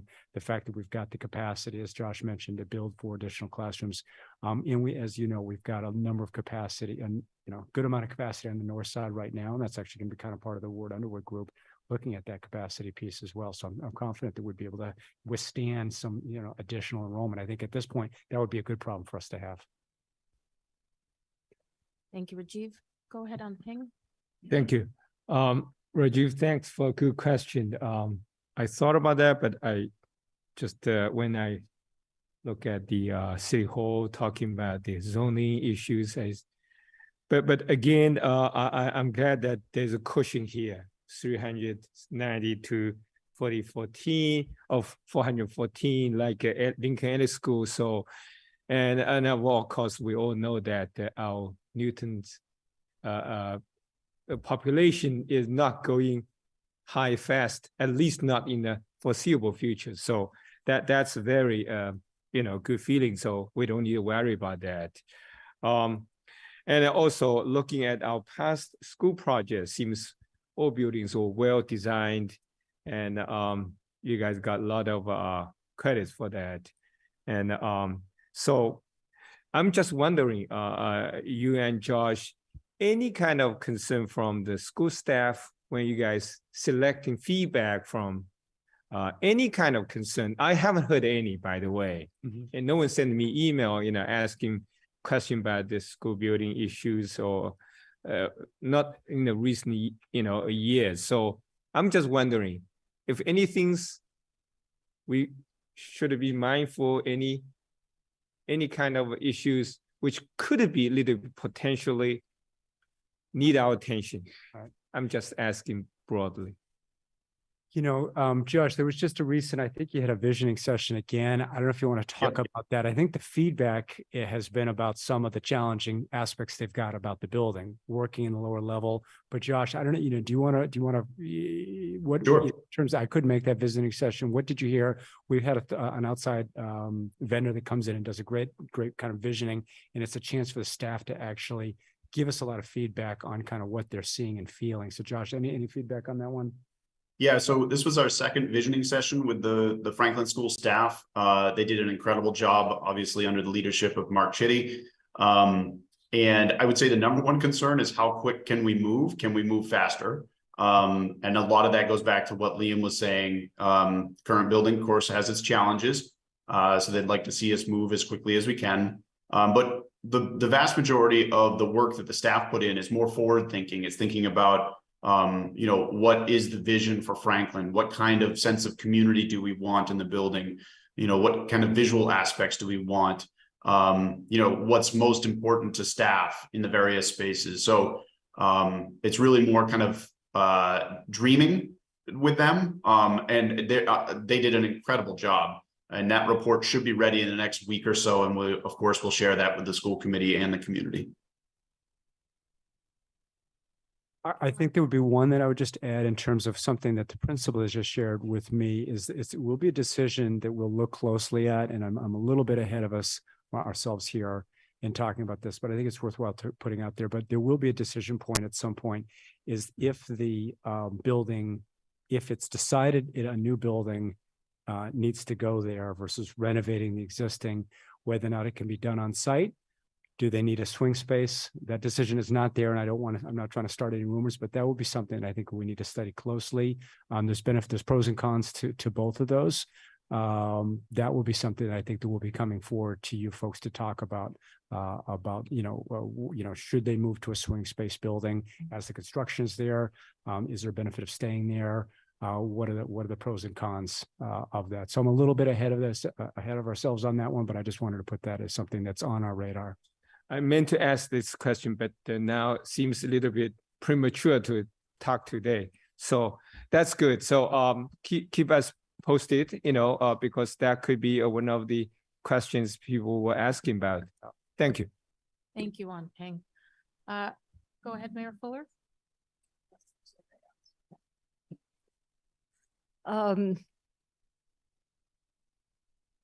It's a truly exciting time. Thank you, Newton voters, Newton taxpayers for voting yes on this debt exclusion. The Franklin School, for those of us who have been in it a bunch, it's completely obvious that we need a new facility there. And I think what you're hearing from the questions, I'm actually going to go back to our earlier discussion about Ward Underwood, is the collision of a lot of societal things that are going on and that you're seeing here in Newton as we make decisions about sizes of facilities. You were seeing a state law that is requiring Newton, because we have so many MBTA amenities. We've got 7 green lines, 3 commuter rails that are far from perfect, but they're here. And bus lines that by the end of this year, the city council has to vote on zoning that allows the capacity for over 8,000 new units of housing. When it will get built, if and when, is a bit of a head scratcher. We're making our best educated guesses, keeping in mind that these are all built out spaces already. So it's not a blank slate and the owner of the property can just go and build. So there's a lot of questions about that. Simultaneously, we're seeing dramatic changes in demographics across Massachusetts and here in Newton, just when people choose to have children and how many children and who can or cannot, and often cannot afford to live or rent or buy into Newton. And then I'd say, going back to the Ward Underwood question, there's been a tremendous amount of discussion among the educators about the value of having 3 sections of each grade in one building. It allows the educators to surround those students with so many support systems right in the building that I think a lot of the Ward Underwood discussions will end up focusing on, as Paul alluded earlier, a discussion policy-wise. Do we believe in the 3-section model for everywhere or most everywhere? Or, so that discussion will be really important. We've also learned some awful lessons in Newton's history where, demographics, there's these weird cycles, and sometimes you're higher, sometimes you're lower. And if you close a school building, what happens to the actual building? Is it inventoried in some way or another in case the demographics rebound? All of our crystal balls are a little fuzzy. Will the current demographic trends continue or change? So those decisions are really important ones. And Newton has always loved our local elementary schools, where lots of kids have the opportunity to bike or walk to school. So whenever the subject of closing a school comes up, it really hurts. And almost, I'll say all our 15 school communities have really strong communities and cultures and attachments that are so wonderful. We should rebuild Franklin. It should be 3 classrooms per, but I think it's also incumbent upon us to understand, just like we're doing at Ward and Underwood, what has been the Franklin enrollment for the last 10, 20 years? What are our projections for the next 10? And therefore, as we build this school, there may be impacts on the surrounding elementary schools. And we should do that work simultaneously as we move forward with Franklin. So we're doing it, seeing the immediate picture, but also the longer term. Thank you, Lisa.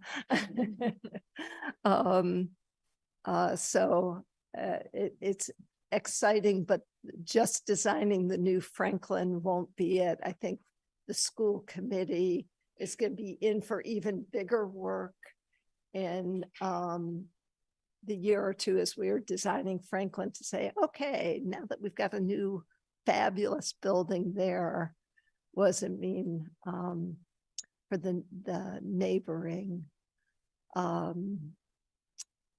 elementary schools in the district as a whole, just as we'll do with Ward and Underwood, as we imagine 2 very aging facilities with a certain enrollment and certain projection for enrollment. What does it mean for those 2 communities and the adjacent schools? Thank you, Mayor Fuller. And yes, I believe you summed it up beautifully. This is an exciting project. I'm sure I can say on behalf of the committee that we're all excited that it is moving forward. However, it is moving forward as one piece of our very large school building puzzle. And so we appreciate the work that you are doing, Liam, you, Josh, and Emily, our facilities person attending all of these meetings as well. And the entire team behind these projects. We appreciate that. We appreciate the update tonight. And thank you very much. Thank you. Thank you, Lynn. Thank you. All right, continuing on, let's turn to Kathy Smith for the interim superintendent goals update, which includes a literacy pilot update. I can say that. Take it away, Kathy. Thank you. You know, it truly was just about a year ago now where I had the privilege of being interviewed by this committee. And one of the things I talked about, and I think we've chuckled a little bit, has been when I talked about big rocks.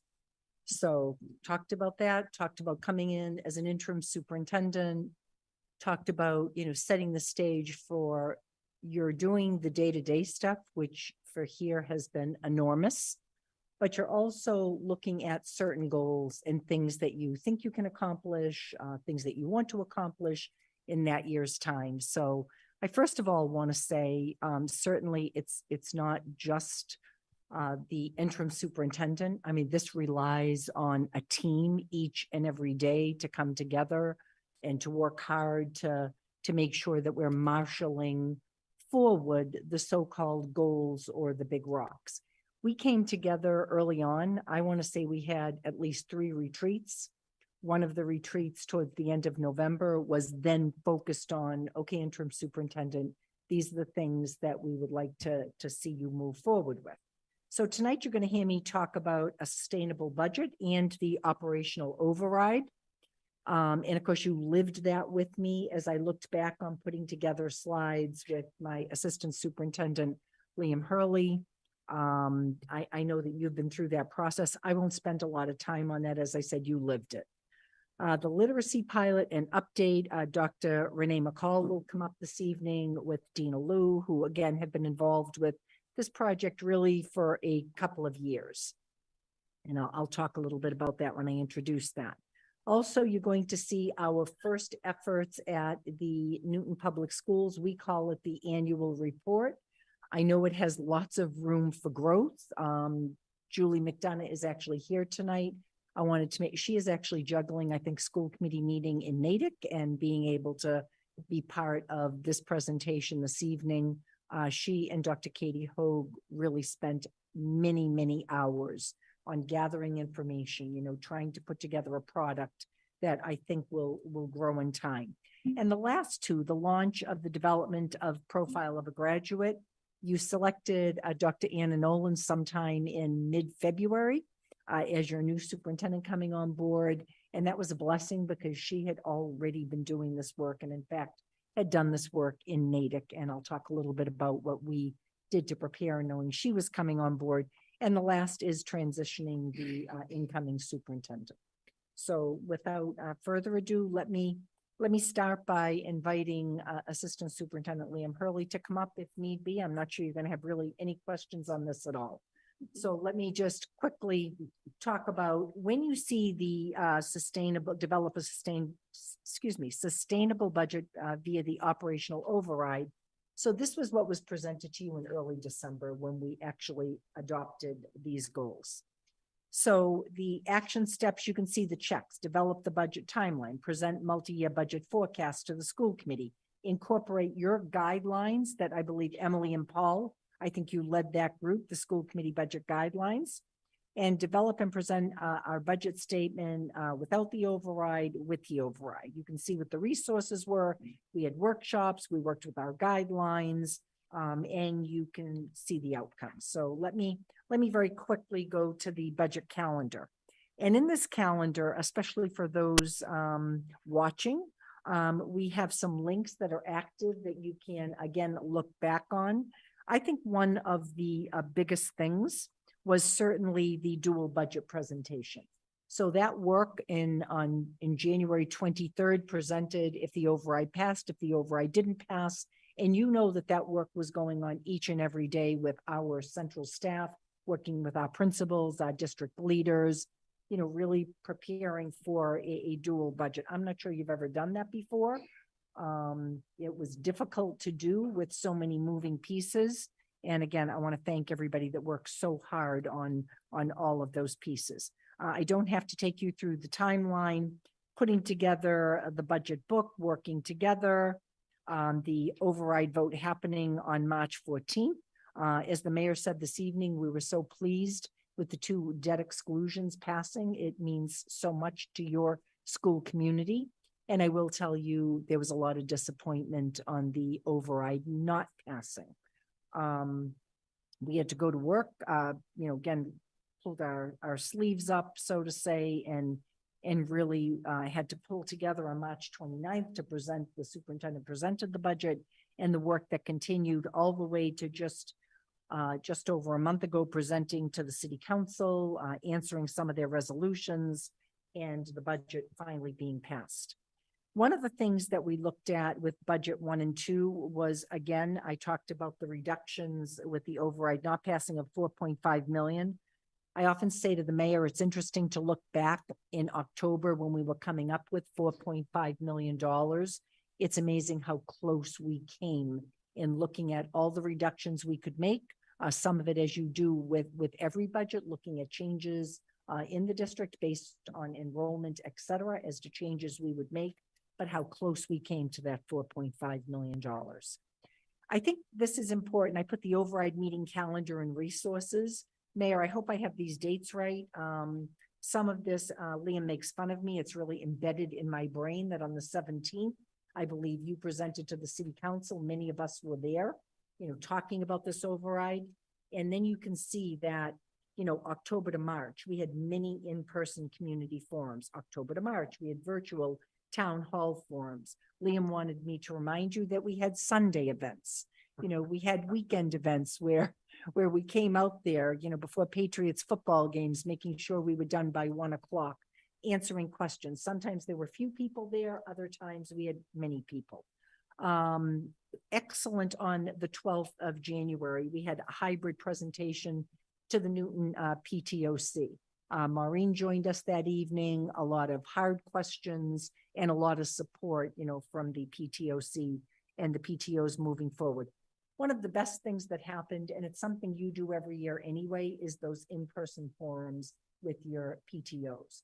Going there, meeting the parents, hearing certainly about the budget. It impacts so many things, but also hearing about concerns about the schools, things that they wanted to see happening for their students, from Newton South to Newton North. As I look at our high school students, we had a couple, I think, that were Zoom, but for the most part, we were in person at every one of our schools and having these conversations. We met with the business and many community forums.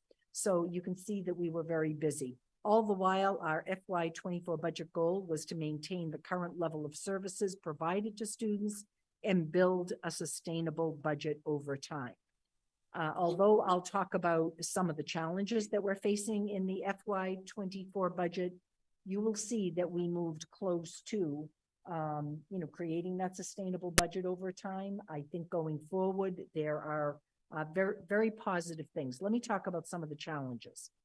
So some middle school class sizes have increased, high school class sizes increased, and elective offerings were reduced. Administrative and operational support was reduced, burden on family with increased higher fees, and reliance on one-time funds did continue, although we are eating away at that structural budget deficit. Let me finish with this part by talking about the budget strengths.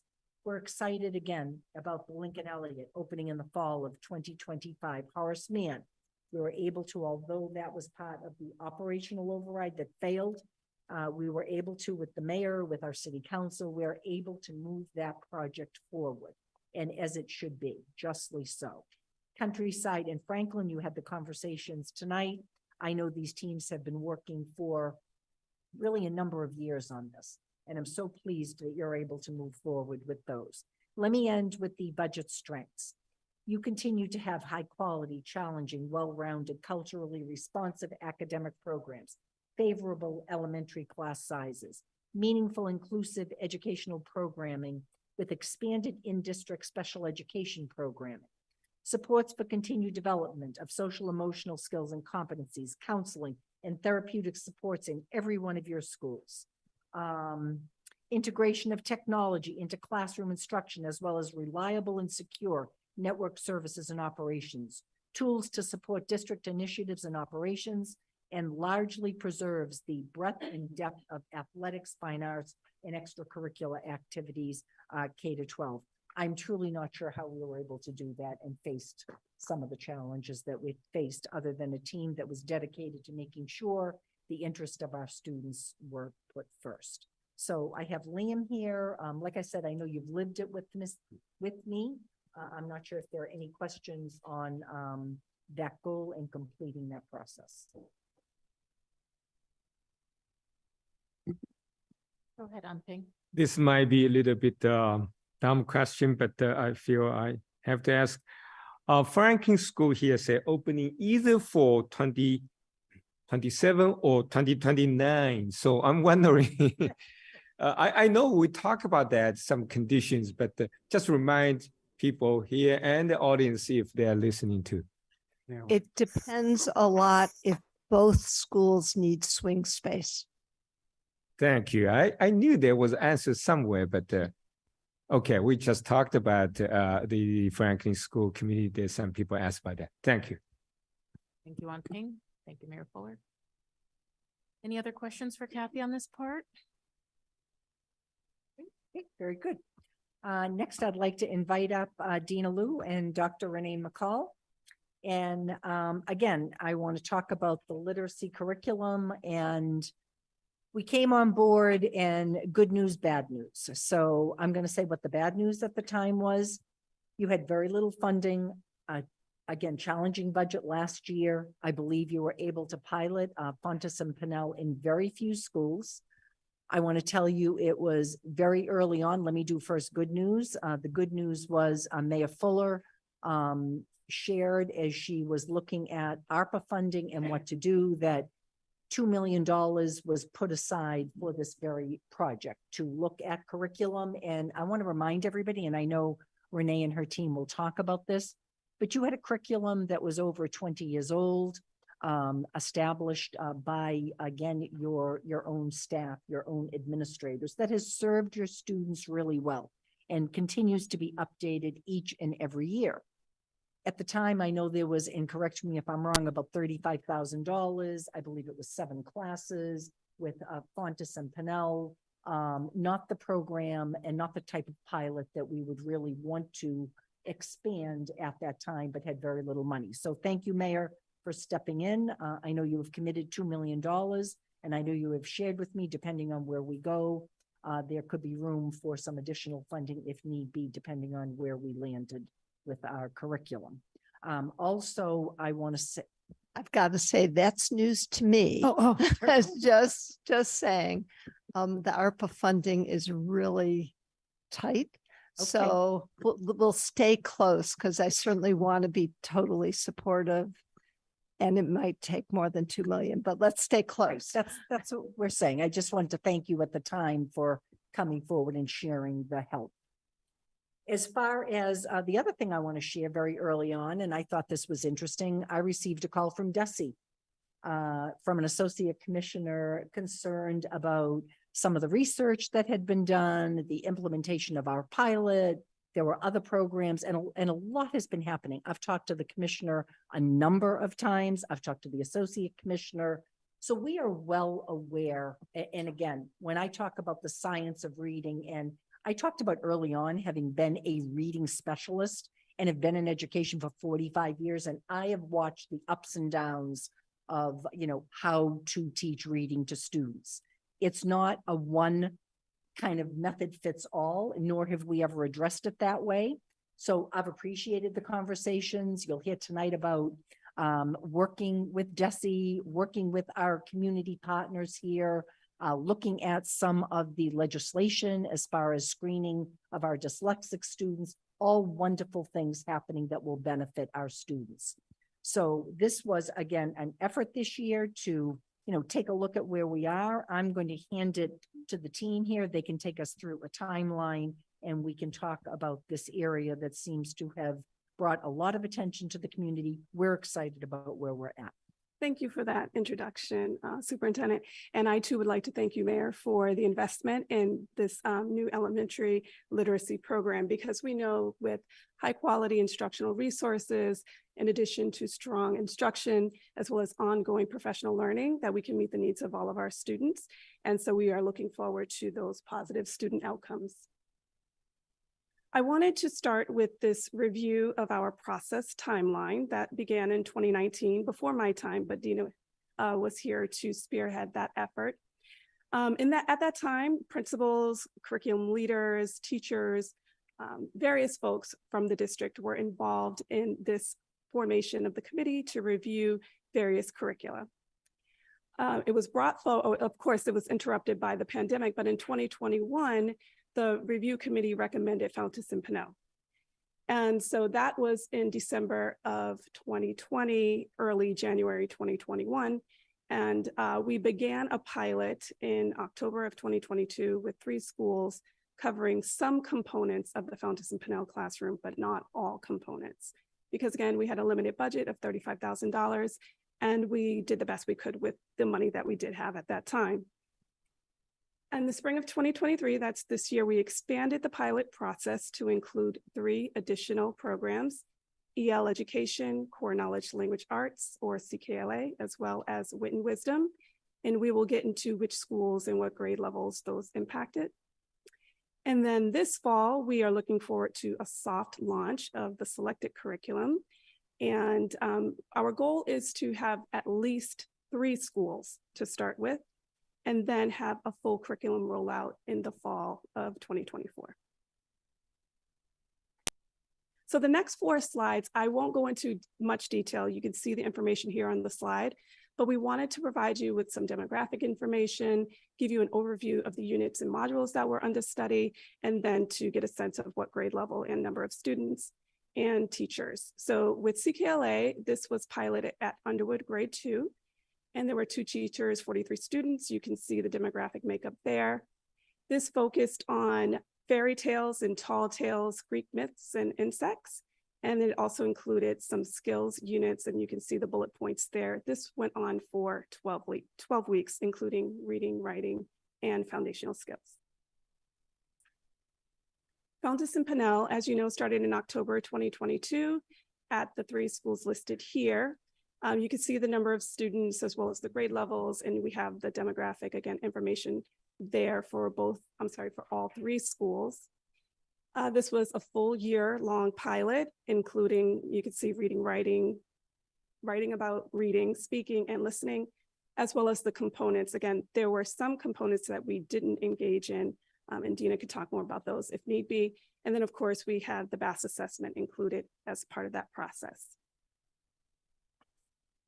EL Education began also in March of 2023 at Memorial Spalding, and you can see the breakdown there. This was a 9-week module focused on poetry, poets, and becoming writers. And then we also piloted module 1 of All Block that was focused on, again, building independent reading, fluency, etc. And then finally, we have Wit and Wisdom at Horace Mann that also started in March of 23. The breakdown is there of the demographics. This was a 10-week module, again, focusing on module 0, Introduction, and module 3, Civil Rights Heroes, guided by this essential question of how can people respond to injustice. And then we also had some decodable texts that students were studying during those 10 weeks as well. And I also wanted to mention, I think Kathy also made mention of this, with our existing curriculum that has been homegrown, we consistently have focused on evidence-based practices. We want to ensure that our students are learning and developing foundational literacy skills. They are engaging with complex and enabling texts on a daily basis. Again, that we're using small group reading time to target foundational skills where they need support. And then building up teachers' ability to understand data and make decisions to inform their instruction. And then finally, establishing specific literacy goals and then outlining professional learning needs based on those goals. Our ongoing learning consisted of consultations, collaborations, and professional development. Department of Elementary and Secondary Education, we've been in contact with them since the beginning of the year, as well as Core and Pivot Learning, who have partnered with Unbound Ed around consultancy services. Hill for Literacy as well. We talked about consulting services and leveraged their rubric that Dina will talk a little bit about. Crafting Minds. Again, Dina can talk a little bit more about that. And then we collaborated with the Newton Literacy Collaborative. Of course, we have some folks in the school committee chamber this evening who are part of that group, as well as other community members. We're grateful for that partnership to share information and ideas. And then we had district visits at Pentucket, Randolph, and Malden during the course of the early part of this year. So to talk a little bit about the evaluation measures, we received and are still receiving feedback from pilot educators, students, and families to learn more about the teacher experience as well as the students, and then hearing family perceptions about those who engaged in the pilot. We looked at the curriculum materials using the rubric. Again, Dina will talk a little bit more about that. And then we had this opportunity for community members to engage in the process. We sent that out to all K-5 families. And we had classroom observations, Dina and I, to take a look at student engagement, understanding the discourse that's happening between students, and of course, ensuring that students are being exposed and engaging with complex and enabling texts. Before I hand it over to Dina, data overview from educators. Okay, so this is what we have gathered so far. And the process, we are still in the process of gathering data from teachers who are piloting the program, as well as student perception data. And so the feedback that we currently have received are 97 responses for 352 participants, or 28% of families who have piloted the programs. Students through teacher discourse, 8 out of the 17. So again, we're still receiving feedback from those students. Educators through this curriculum review process, we received 12 responses. And then finally, 353 responses as of Thursday afternoon from the community members through the curriculum review process. So based on our analysis thus far, so we're still reviewing information because it's still continuing to come in. 2 curricula have risen to the top, and that is CKLA and EL education. All right. I want to start by just thanking everyone who's participated in this process, from the pilot teachers and schools who put in so much time and energy and thoughtful reflection into this process, to the community members who participated similar to this evening. I feel like this was sort of a remarkable example of civic engagement, with so many different stakeholders being involved in caring and thinking about and reviewing carefully and selecting curriculum. The literacy specialist department had the job of, along with a few additional members, of looking deeply into the rubric we obtained from Hill for Literacy and sort of cross-tabulating it with our own belief and vision statement that we had created and adding to it. In addition to our 15 literacy specialists, we were joined by Naomi Joseph, the Assistant DEI Director, 2 teacher leaders from the Literacy Equity Project, and then 2 coordinators, Joelle Peterson from the middle school literacy, and Liz Butler Everett, the science coordinator, who looked into some of the overlap with science standards with the curricula. We used the Hill for Literacy rubric, and we supplemented it by adding a foundational skills section, which some people wrote in and from the community and noticed was missing.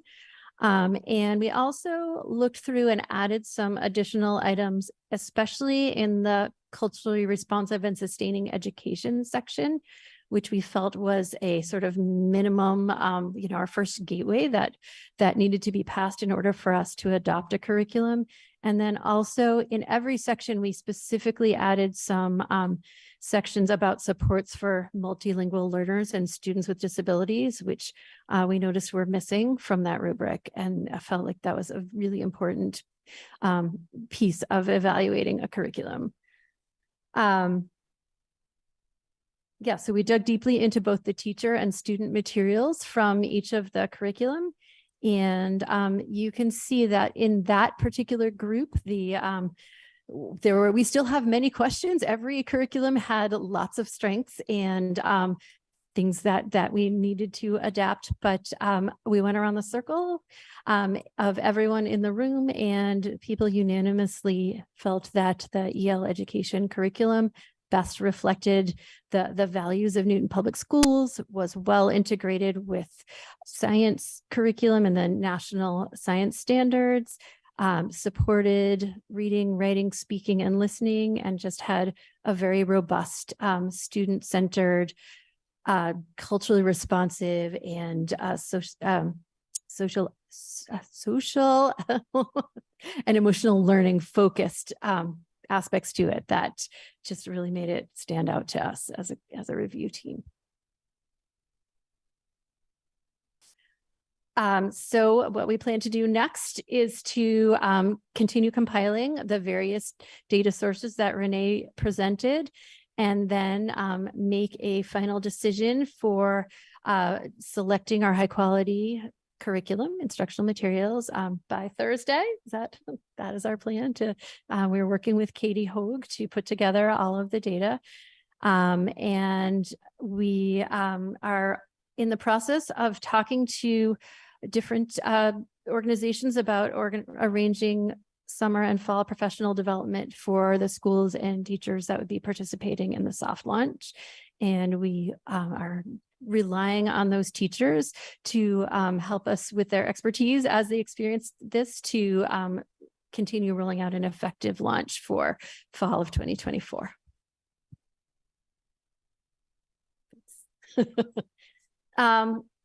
And this is just sort of a reminder that regardless of what curriculum is selected, and that we continue to, what we're already doing in Newton Public Schools and will continue to do is to keep on making connections through our curriculum, through our instruction, and through our professional development with important precepts from the science of reading. Renee mentioned that we have been partnering with the Crafting Minds group. We've done 40 hours of professional learning experiences this year and last year with the literacy department, as well as classroom teachers. And we know that it's going to be crucial to keep offering comprehensive training, ongoing support, and opportunities for professional learning, because a curriculum is just one piece of the many, many tools that educators need in their toolboxes to be able to support all of our students in their literacy journeys. And finally, I'd like to end on this quote from Dr. Goldie Muhammad. This was lifted from an interview through EdWeek, and I think it fully captures what we were hoping for as we were seeking a high quality instructional resource for our students in Newton. We want joy for them. We want them to know themselves. We want them to be problem solvers, knowledge seekers, empathic and curious. We want them to have consciousness, social awareness, and criticality. We want them to have intellect. Thank you. Thank you very much. I think is it okay to pause here and allow for questions in this particular part? Okay, please. Thank you very much. Any questions for the members specific to the literacy piece? Go ahead, Rajiv, and then on Ping, we're going to try to keep them brief and tailored. Comments or questions, not comments. Thank you very much. Thank you for setting up the additional pilots. My question is around the data in terms of progress for our students. So we had the benefit of piloting each of these programs in a subset of classrooms. Do we have any data that show whether the progress made on any kind of reading assessment or literacy assessment for the students in those classrooms, how that compares to students where the pilot was not taking place? Dina, I'll start with iReady first, and then you can follow up. So we did look at iReady data, as we always do, comparing beginning of year performance for all students, not just those students who were piloting the programs, to the end of the year performance, and all students in grade levels increased.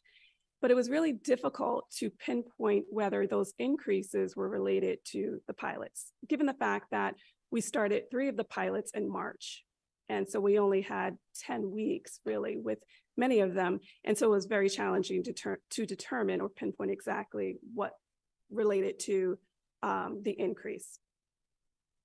And Dina, do you want to talk about the other assessment? The nibbles pieces. Yes. So similarly, it's just really hard. Again, we're not researchers. It's hard to draw direct correlations. We've also, as I said, been doing a lot of work, professional development with early grade teachers. And so in addition to these pilots, we also have implemented structured literacy routines, which are using phonics and decodable readers to support. So there are so many factors that have gone into any given classroom that it's really hard to draw a line from a particular curriculum directly to student achievement. Although I would add though that families' perception data was interesting and we're still reviewing that. And so some families have noticed positive changes in students' reading behaviors. And so we can use that as a data set as well. But again, we don't have an assessment where we can pinpoint exactly to say that this increase is due to the pilot. Right. So just to confirm, we don't necessarily have data showing a significant difference or an appreciable difference in terms of progress made by students within a pilot group versus students outside of a pilot group. Is that correct? We do not have that level of data right now. But we did see progress across the board, which is good. Okay. And some of the concern was, and I know Dr. Hoag would certainly be pleased to share this, but again, starting this in March with a couple of them, having started in October with Fontes and Pinel, it was apples and oranges as far as that kind of, we had the discussion just last week about this. Thanks, Rajiv. Go ahead, Ping. Basically, Rajiv asked data questions. I share with that kind of inquiries. And here I'm looking at the data review from educators and community. And I will be very interested in the last one, committee members through curriculum review form, 353 responses. So I hope that we will have a little bit disaggregate data return, regarding their ethnic background, private income. I don't know, kids, the special need, status, all that, so we can understand better. Because past a year, we receive a lot of feedback or concern or even critical comments about this issue, and I had a little bit feeling probably not well represented in terms of community. So I hope this data will give us some better insight what's really going on with the concerned parents. Thank you. Thank you.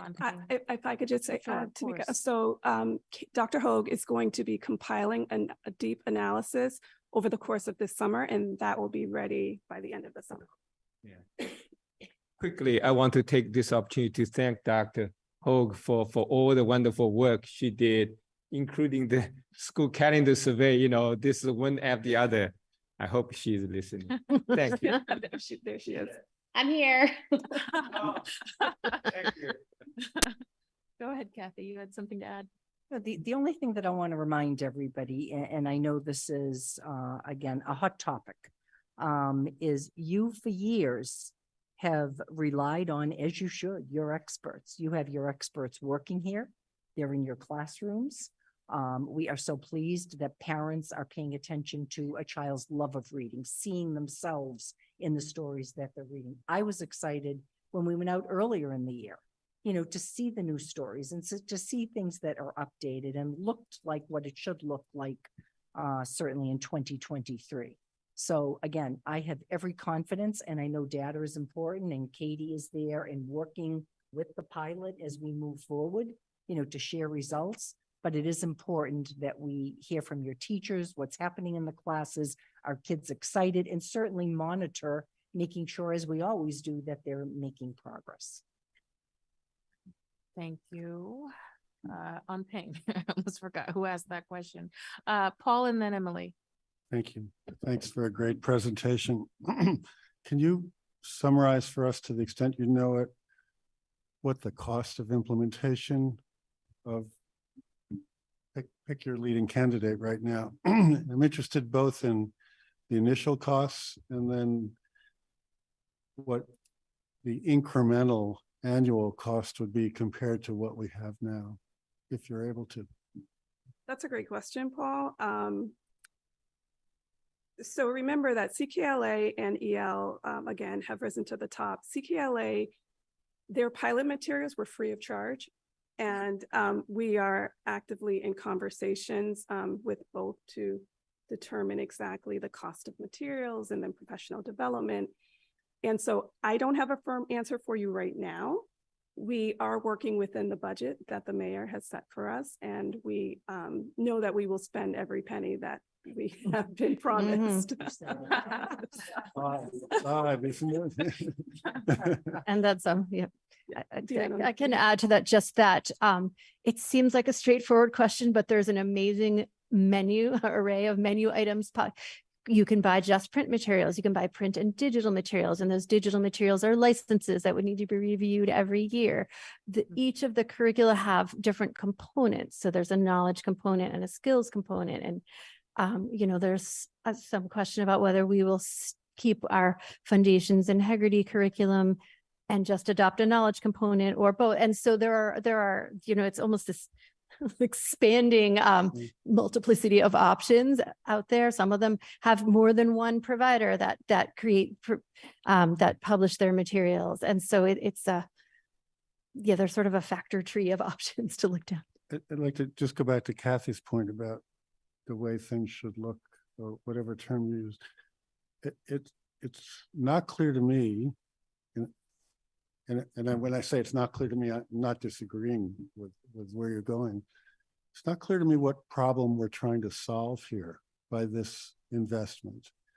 It's not only investment of money, but it's going to be a huge investment of time, training, and the like. So, you know, as a crude measure, if we were to look at reading performance today under the legacy approach that we've adopted, which is basically the kind of incremental improvements year by year or every few years or whatever. If we were to look at reading performance in the district in general at whatever age levels are appropriate in elementary school, are we doing so poorly that we need to go through that new investment and the potential disruption that investment would bring? Because it's a major change. Or putting it another way, what incremental improvement would you expect to see in children's reading ability as a result of whichever curriculum you choose?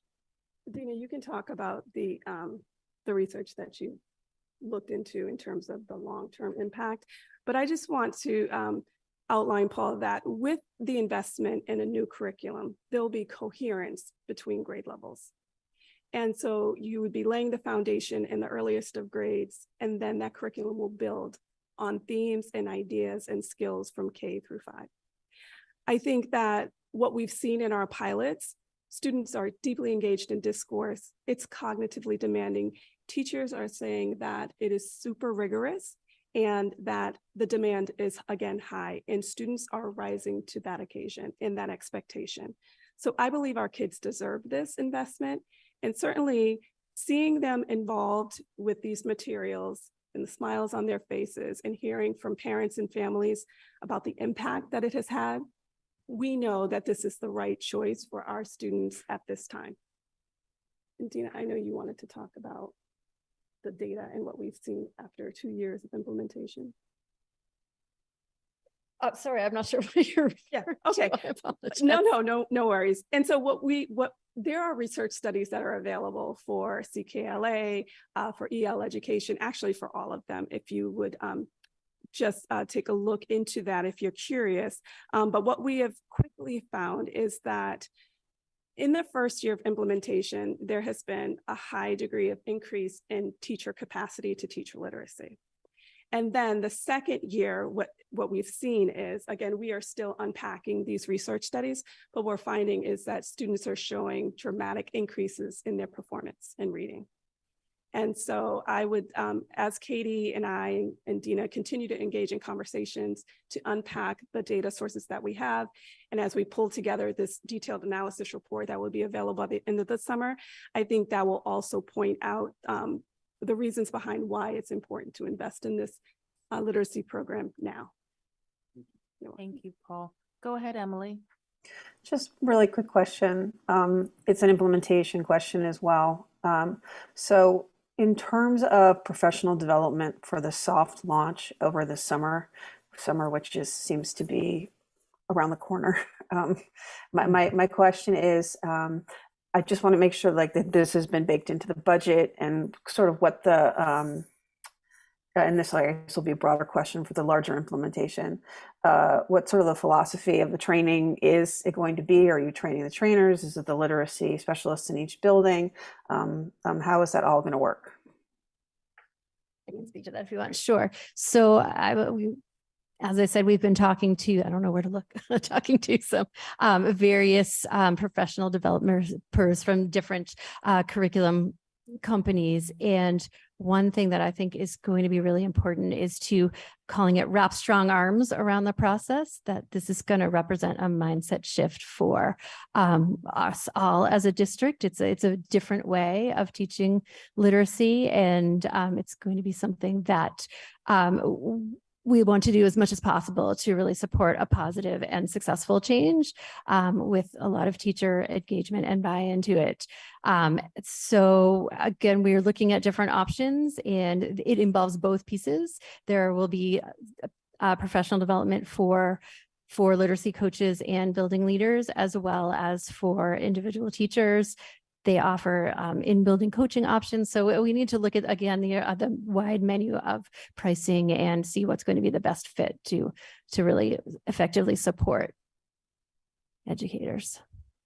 But there's also a level of professional learning that will be provided to district level staff, as well as literacy specialists, as well as teachers, ongoing site visits. There'll be a combination of in-person and asynchronous learning. So there will be a strategic and intentional rollout of professional development as well. Great, thank you very much. Thank you, Emily. And that is the final word or final question on the literacy update.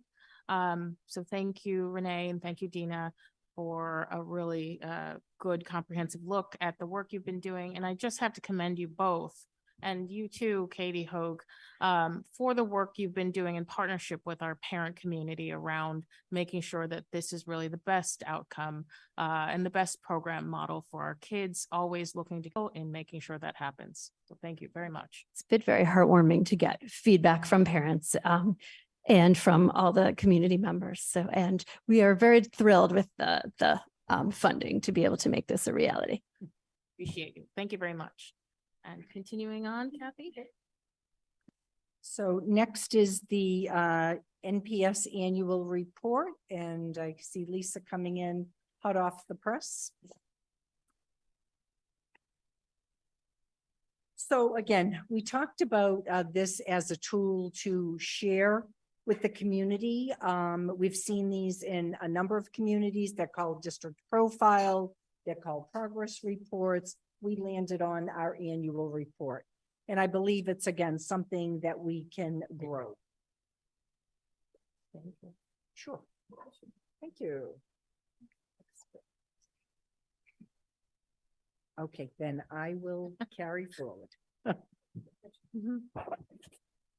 So as you can see, we talked about the action steps, develop, outline and content, gather necessary information, design an informative and easy to read report.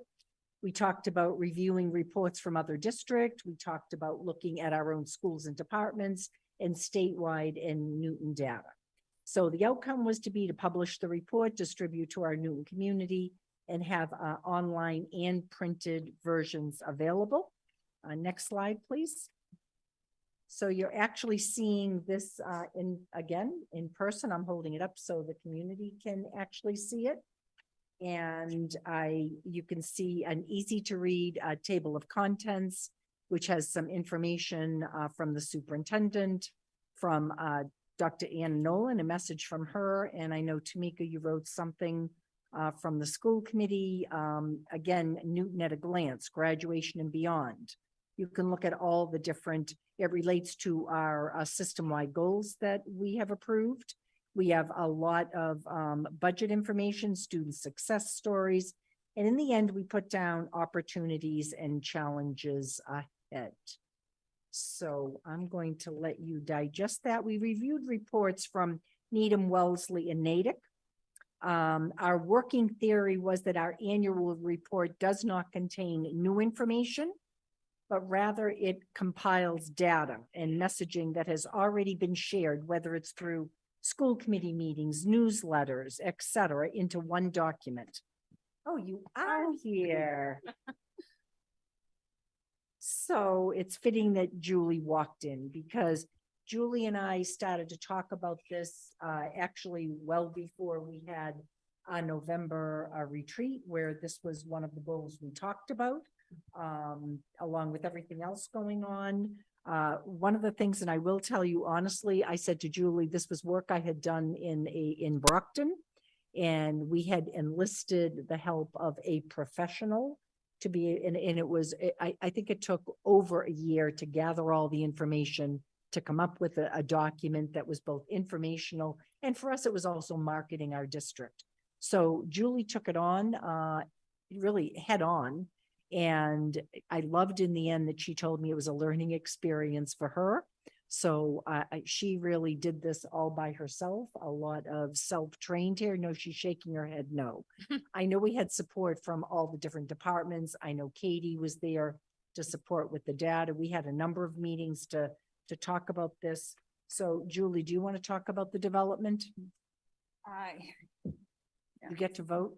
So Julie McDonough, our On, or director is it on it's already? on. Oh, It okay, should be. okay. Our Director of Communications, and also a Natick School Committee member, which came to collision tonight, right before our meeting, or during our meeting. Right, I was trying to, school committee members talk a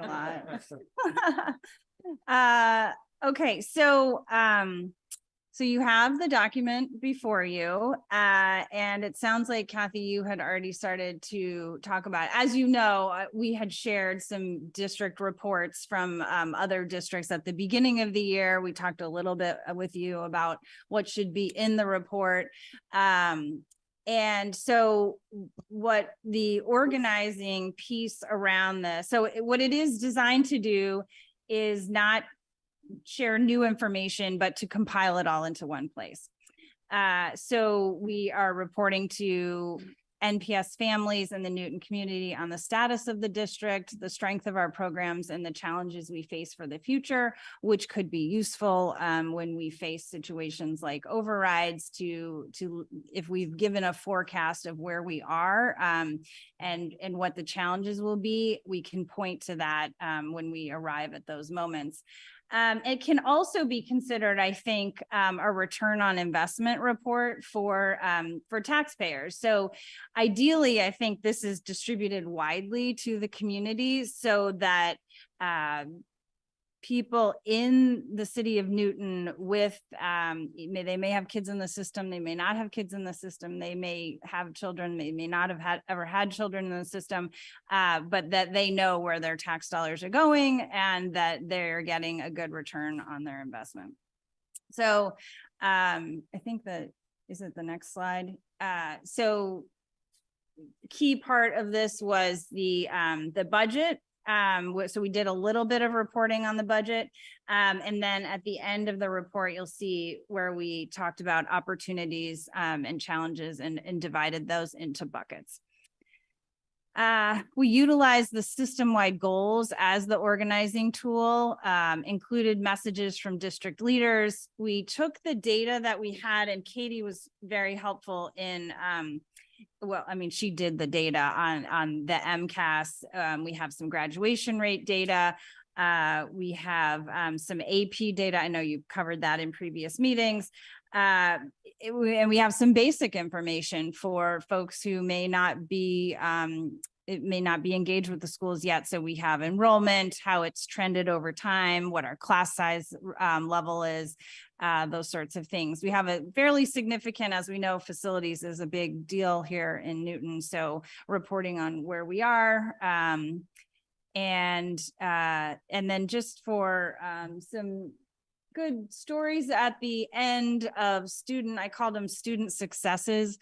But I think they were designed to relate to the system-wide goals. So to bring to life what system-wide, while we have our system-wide goals, this is how it looks in the classroom. So you'll see, and in our school building. So you'll see that at the end of the book. And then, so my ideas for future reports, I think Anna, when she gets here, she'll probably have some ideas. Natick does a pretty comprehensive report, and it's mailed to every single house in the town, and it's pretty thick, so it contains a lot of data. So one of the things we learned in this process was to have maybe a centralized location where we would build our data, to have it all in one place, so it'd be easy to pull into this report, and presumably it would be presented to you. And that we would include data sets beyond MCAS, mostly focused on MCAS this year. But as we have other data sets that exist that we can show progress over time, I think those should be brought into the report. And then as you think about possible strategic plan in the future, reporting on the progress that you're making in achieving those goals. And I see that a lot in how Natick puts their report together. So measurement of the goals. So next year, I would suggest maybe we have a larger working group for the annual report. It was very helpful you'll see, I'm sure you saw in the report that we highlighted some of the literacy specialists. A lot of Renee's and her team shared the information, and we put it in here. So there were a lot of different pieces that we gathered from across the district. And of course, Katie did the data, and big thanks to Carolyn for proofreading it 3 or 4 times. So it was, I would think maybe a larger working group that meets regularly, that decides how we want to communicate with the families, and the larger community might be useful. And then also consider a wider distribution. We have just printed 30 copies. It will be available online, and will be shared in our newsletters over the next week. But I think we should consider maybe a budget for mailing it out to a wider audience, and maybe consider, I'm not really a graphic designer, so this is this is my best attempt at what this could look like. But I'm sure someone else would be a better designer, but so anyways, I think it's a good start. I think it's something to build on for the future. Thank you, Julie. I think I'll pick up where you left off, that this is a good start. It's something to build on for the future. And just in the school committee page, I want to thank you for having the foresight to ask whether the school committee would like to include a statement out to our community, our parents and guardians, our students and our staff. And I think the answer on behalf of the school committee should always be yes, we should seize the opportunity to communicate with our constituents and our parents and our staff in that way. I think going forward and building on your last remarks, it would be good for us to notice an agenda item and be able to weigh in as a committee on what those items that we as a committee would like to highlight in the interim, pun intended, this year, where I didn't have school committee members really able to weigh in and draft together this statement. I took that on in my role as the official spokesperson for the committee. I do think I did a a pretty fine job at a first attempt at a school committee statement, if I do say so myself. You are free to disagree, everyone, you always are. However, you know, next year, I think we will make this something much more robust. That's the commitment that I'm hearing from Julie, and certainly with the staff that collaborated with you on this report. It is a damn fine first effort, and I think you did a wonderful job. But questions from the members? Go ahead, Paul. First, apologies somewhat for stealing your superintendent from Natick, but your loss is our gain. Julie, I think this is a terrific job, and congratulations. It's readable, it's thoughtful, it's nicely designed, and I think it does the trick. Tamika, I do disagree with you on the on your comments on behalf of the school committee. From my personal point of view, they're not on my behalf. I'm quite distressed at a portion of them. I think they misrepresent the participation of many well-intentioned people in submitting a petition to us and in conducting the public hearing and participating in the public hearing. And I would request that the words "on behalf of the Newton School Committee" be struck from that page. Thank you for sharing your opinion. Thank you, Paul. Go ahead, Cove. Yes, I just wanted to say, thank you to Julie and to Kathy and Katie for putting this together. I think that when we first started talking about this at the retreat, we talked about a way that we can be more transparent with the public, and also a way that we can keep what we're talking about focused. And I love the fact that it is around around the system-wide goals and the things that I feel like we've been focusing on this year, around the interim superintendent goals. And I think it's really, really well done. And I would like to see it mailed to everyone. And I think it is pretty close to what I had in mind when we suggested it. So thank you so much for all your hard work. And I know it's hard to create something from scratch. Thank you, Cove. Other questions or comments from the members? Go ahead, Rajiv. Yeah, I'd like to echo Cove's comments. This does not look like a first draft. It's in very good shape. Obviously, I think the expectation is it'll get better and better, but I appreciate all the data in here. And I don't know if it's the competitive side, but the first section I went to was the comparison with peer districts. And I have a feeling that many of our neighbors are going to do the same thing. How are we doing? Like, we know we're good. Are we good enough, and are we getting better is going to be the question. And I think Katie and the rest of the team, thank you for putting that in. We know where we stand. We know we can see areas we want to see improve. We can see areas where we can give ourselves a temporary pat on the back, and knowing that we can't sit still. So again, very much, kudos on putting this together. I do think on the printing front, it will obviously look nice. It's going to kill the environment. So we have a lot of households in our city. Yeah. But a nice quality PDF that everyone can read and go back and refer to, I think is fantastic. In terms of the statement from the school committee, I do think the right process would be for us to collectively come to agreement on what we want to say. And I'm looking forward to going through that for the next round on this one. So, thank you. Thank you, Rajiv. Go ahead on Ping, and then Chris. Thank you very much. And I still remember when Kathy mentioned we're going to do the annual report. I was impressed, but also I was a little bit suspicious. Are you sure you want to do that as interim superintendent? There are so many things in your head. Do you want to do this? And because I talked to some parents, they did ask me if we have something to show about Newton.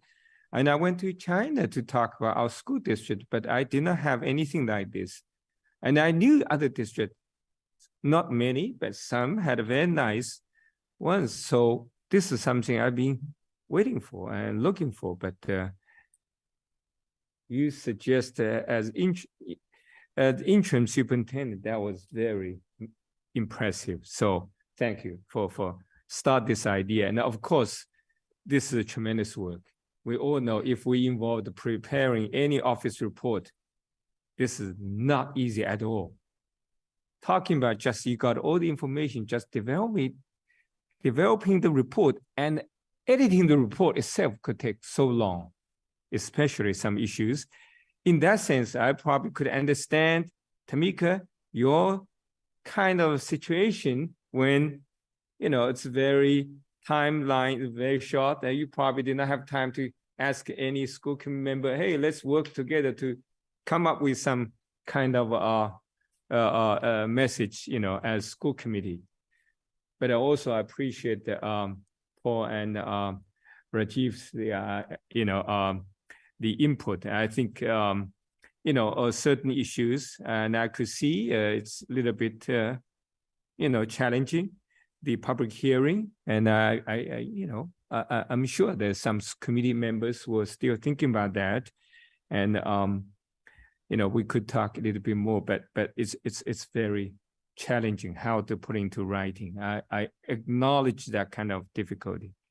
And just one quick comment for next year's edition. Of course, there could be many from my colleagues and even including myself.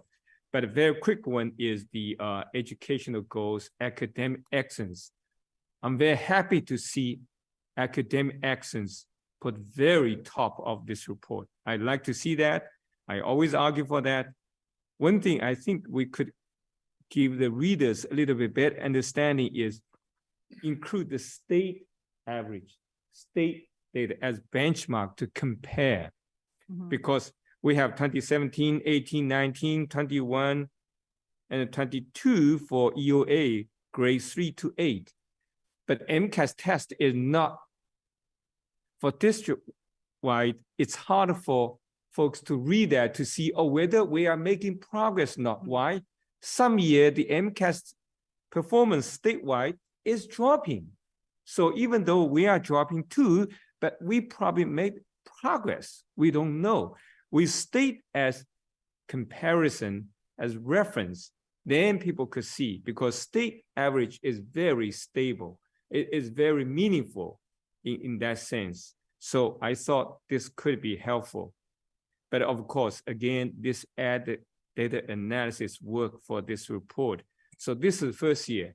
I think it's good, very excellent starting point. So this is just for future, and I'm sure other people will have, you know, a recommendation for the other contents, and that's, I know it's a little bit too demanding to first report, and so overall I'm very, very happy to have this, and I know probably me included. Sometimes I do want to have a hard copy in my hand to read this. And for future reference, it's easy. You pull out. And, you know, if someone asks some questions, I can pull out, oh, by the way, you know, which page. So, and I know it might cost, you know, I'll already tight budget to send a copy to every family. But I think most people will appreciate that. Even though some people might be a little critical, saying, hey, how many trees you have, you know, killed and to print this. But this year at least, then we can get feedback to see if in the future the PDF report or not. Thanks. Thank you, Anpeng. And real quick, just to follow up, I think it might be a good idea, Julie, to include a printed copy in the public library as, you know, a place where a great many people go, and that way you can only do 1 or 2 or 3 copies and I don't know, share them out that way and save a few trees. Go ahead, Chris. Thank you. So I as well want to thank everybody who was involved in doing this. This is I think a big step forward for us to improving transparency and communicating with the community. I mostly want to thank Kathy because I don't think this would have ever happened without her really pushing it. It's something I've wanted to see for a long time. I like the very one broad quick comment I want to make about, you know, how we can move this forward is I like the structure of it, of tying it to, you know, how we're meeting those goals. And I like the idea of some kind of working group or, you know, some collaboration to figure out what are those things that we want to see in here. And I think the right time to do that is during or preceding the goal setting process. We obviously went through a lot of discussion this year on, you know, in my mind, trying to answer, you know, what are the things we can look at the end of the year to say, how did we do? How did we do on this goal? And this document's a huge first step in that. I think, you know, I think there's still more we can put in there, but, you know, I think we should address that question of what do we want to see in this at the end of the year, at the beginning of the year. Well, thank you. And I want to say too, that, you know, I'm glad you mentioned, you know, this being really important this year, but thank you that I have a Julie McDonough and a Katie Hogue, because you have to know the hours that they spent on, and we had a lot of discussion about this.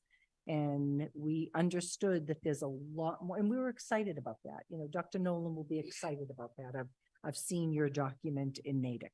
So it's the right step forward. And I would tell you to put this, and I know you're not convincing anybody to come to Newton. This is a wonderful place if you're able to bring your family up, but it's great for people to see, because the first choice should always be the Newton Public Schools. So you're here. So thank you very much. Thank you. Katie, thank you very much for all of your work and analysis in this. We appreciate this. It is a beautiful blueprint on which we can build. So thank you. Thank you. Thank you, Kathy, for making it happen. Any more on your goals? I'm just going to finish really quickly. So the profile of a graduate, I do want to give a shout out to Dover Sherborne. They brought a couple of members of their team and talked about what the process was, a 2-year process. Again, you selected a new superintendent who has been through this process. When you look at the report that they did, it always talks about that blueprint of what is your expectation from the time a child enters your district till the time that they graduate. And that is part of, you know, reporting on what's happening for your graduates and your students. So that is work that is happening, and you've taken care of that with your superintendent. And lastly, Anna and I are in regular communication. She's a whirlwind. I mean, she's already out there in so many ways. We have very different styles. She will be terrific. And again, I'm always available. She knows that, to answer any questions about what this past year has been like, where our successes were, where our challenges were. This is continuing progress. My last day in the district will be the 23rd of June. That's a Friday. I'm still your superintendent until the 30th of June. So if anything happens, I'm still here. So we are, like I said, transitioning, whether it's technology, all those types of things. So, and I really, that's pretty much it. Thank you. Thank you so much, Kathy. I think if I'm reading the tea leaves correctly, I would say you get top marks and you have exceeded our expectations. And we are grateful to have had you. We do have one last item, shockingly, on tonight's agenda, and that is an update on our negotiations. Vice Chair Kathy Shields, who is the lead on our negotiations team, will give an update on behalf of the subcommittee. So you all have a memo. I apologize for getting it to you through Lisa just today. I'm not going to read it to you. I am going to note that the charts on the second page, we're going to have to make some minor amendments to that. Sean Mannion and I had some conversations about the numbers, but didn't take into account a couple of factors like step date changes. So we'll get you a revised version of that. I mean, these are essentially accurate numbers, but there's going to be a few tweaks to them. So let me give you sort of the big picture update on where we are. I think you all know that we've made a package proposal to the MTA. We did that because we took very seriously what they said to us about wanting to try to reach a contract deal by the end of June. In order to do that, we had to put together all of the proposals that we've been discussing for a number of months, because it is very firmly the collective bargaining team's view, and I believe this committee's view, that none of the proposals stand alone, and that we have to think about the impact of all of the changes we are considering making to the contract as a unified group. I think having been through the very challenging budget process we've just been through, we understand perhaps viscerally that when our budget grows at a rate of more than 3.5%, we are forced to seek additional sources of revenue, like the recent operating override, which did not pass.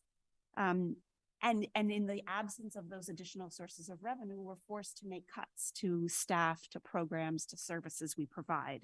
And so one of our guiding principles in negotiating this contract is to live within what we can afford. And to that end, we need to make sure that the rate of growth of the expenses undertaken in our contract are not growing more than 3.5%, which is how our budget collectively is growing.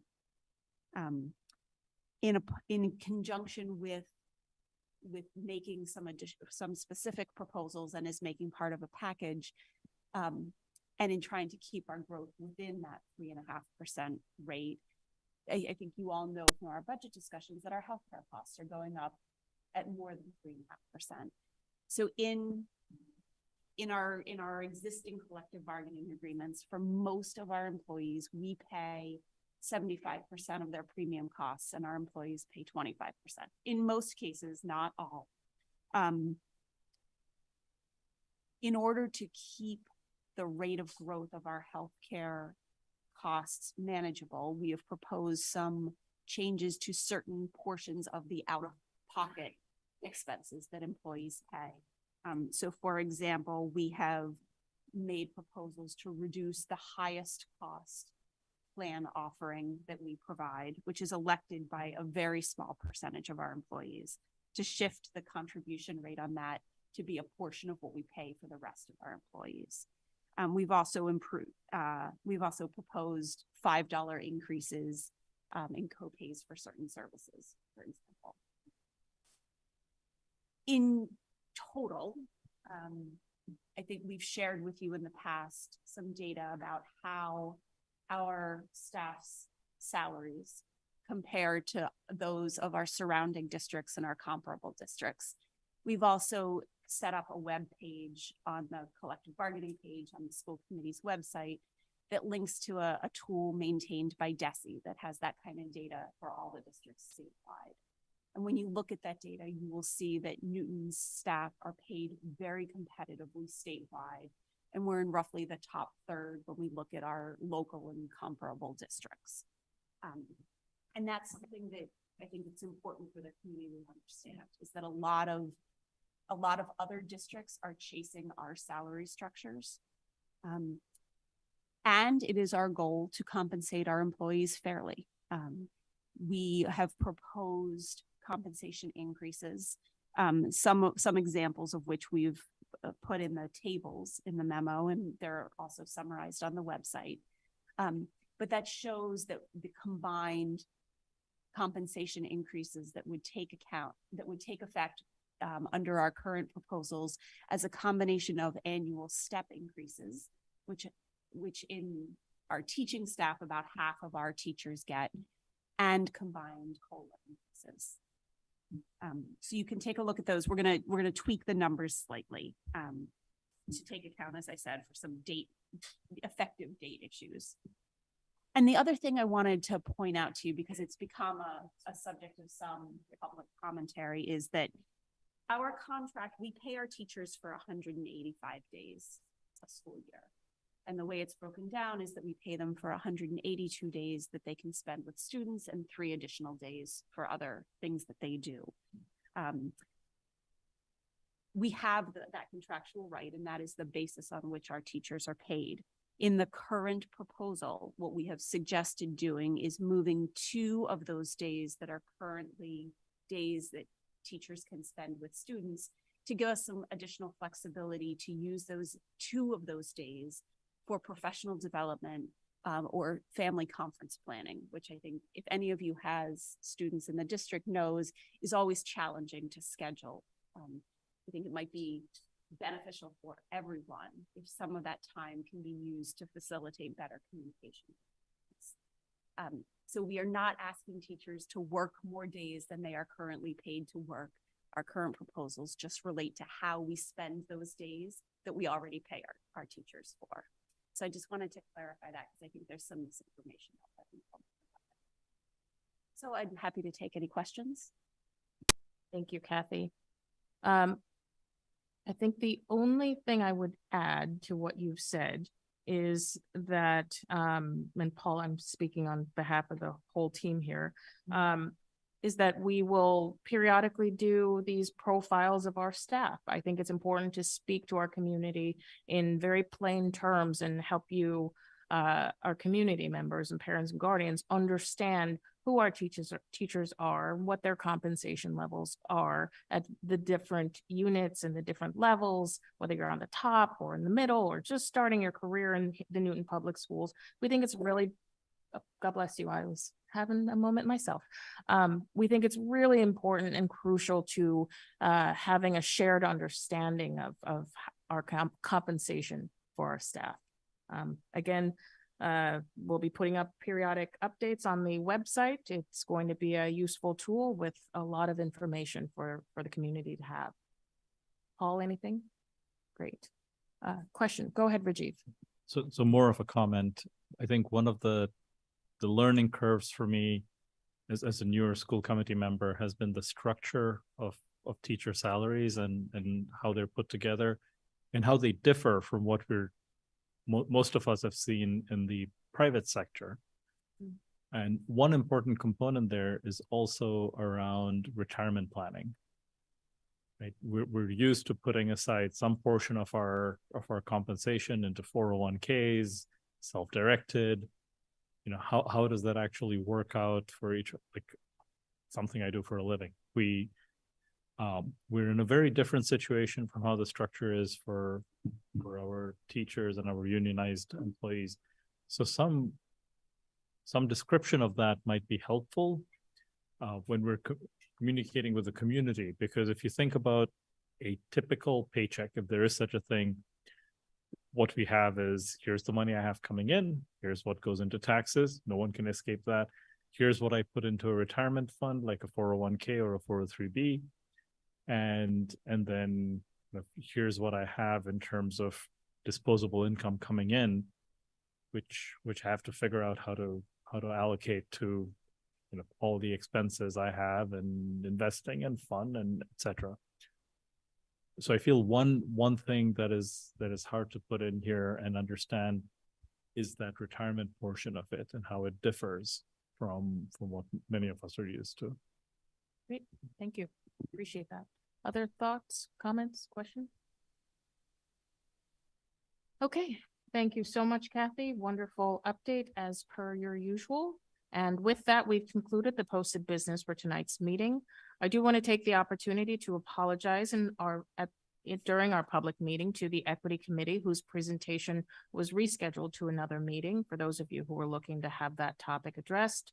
So our next regularly scheduled meeting, our last for the 2022-23 school year, will be on Tuesday, June 20th. And thanks to everyone who attended tonight's meeting. And thank you to our staff for wonderful and detailed updates and presentations. We appreciate it. Our meeting is now adjourned. Have a good night, everyone.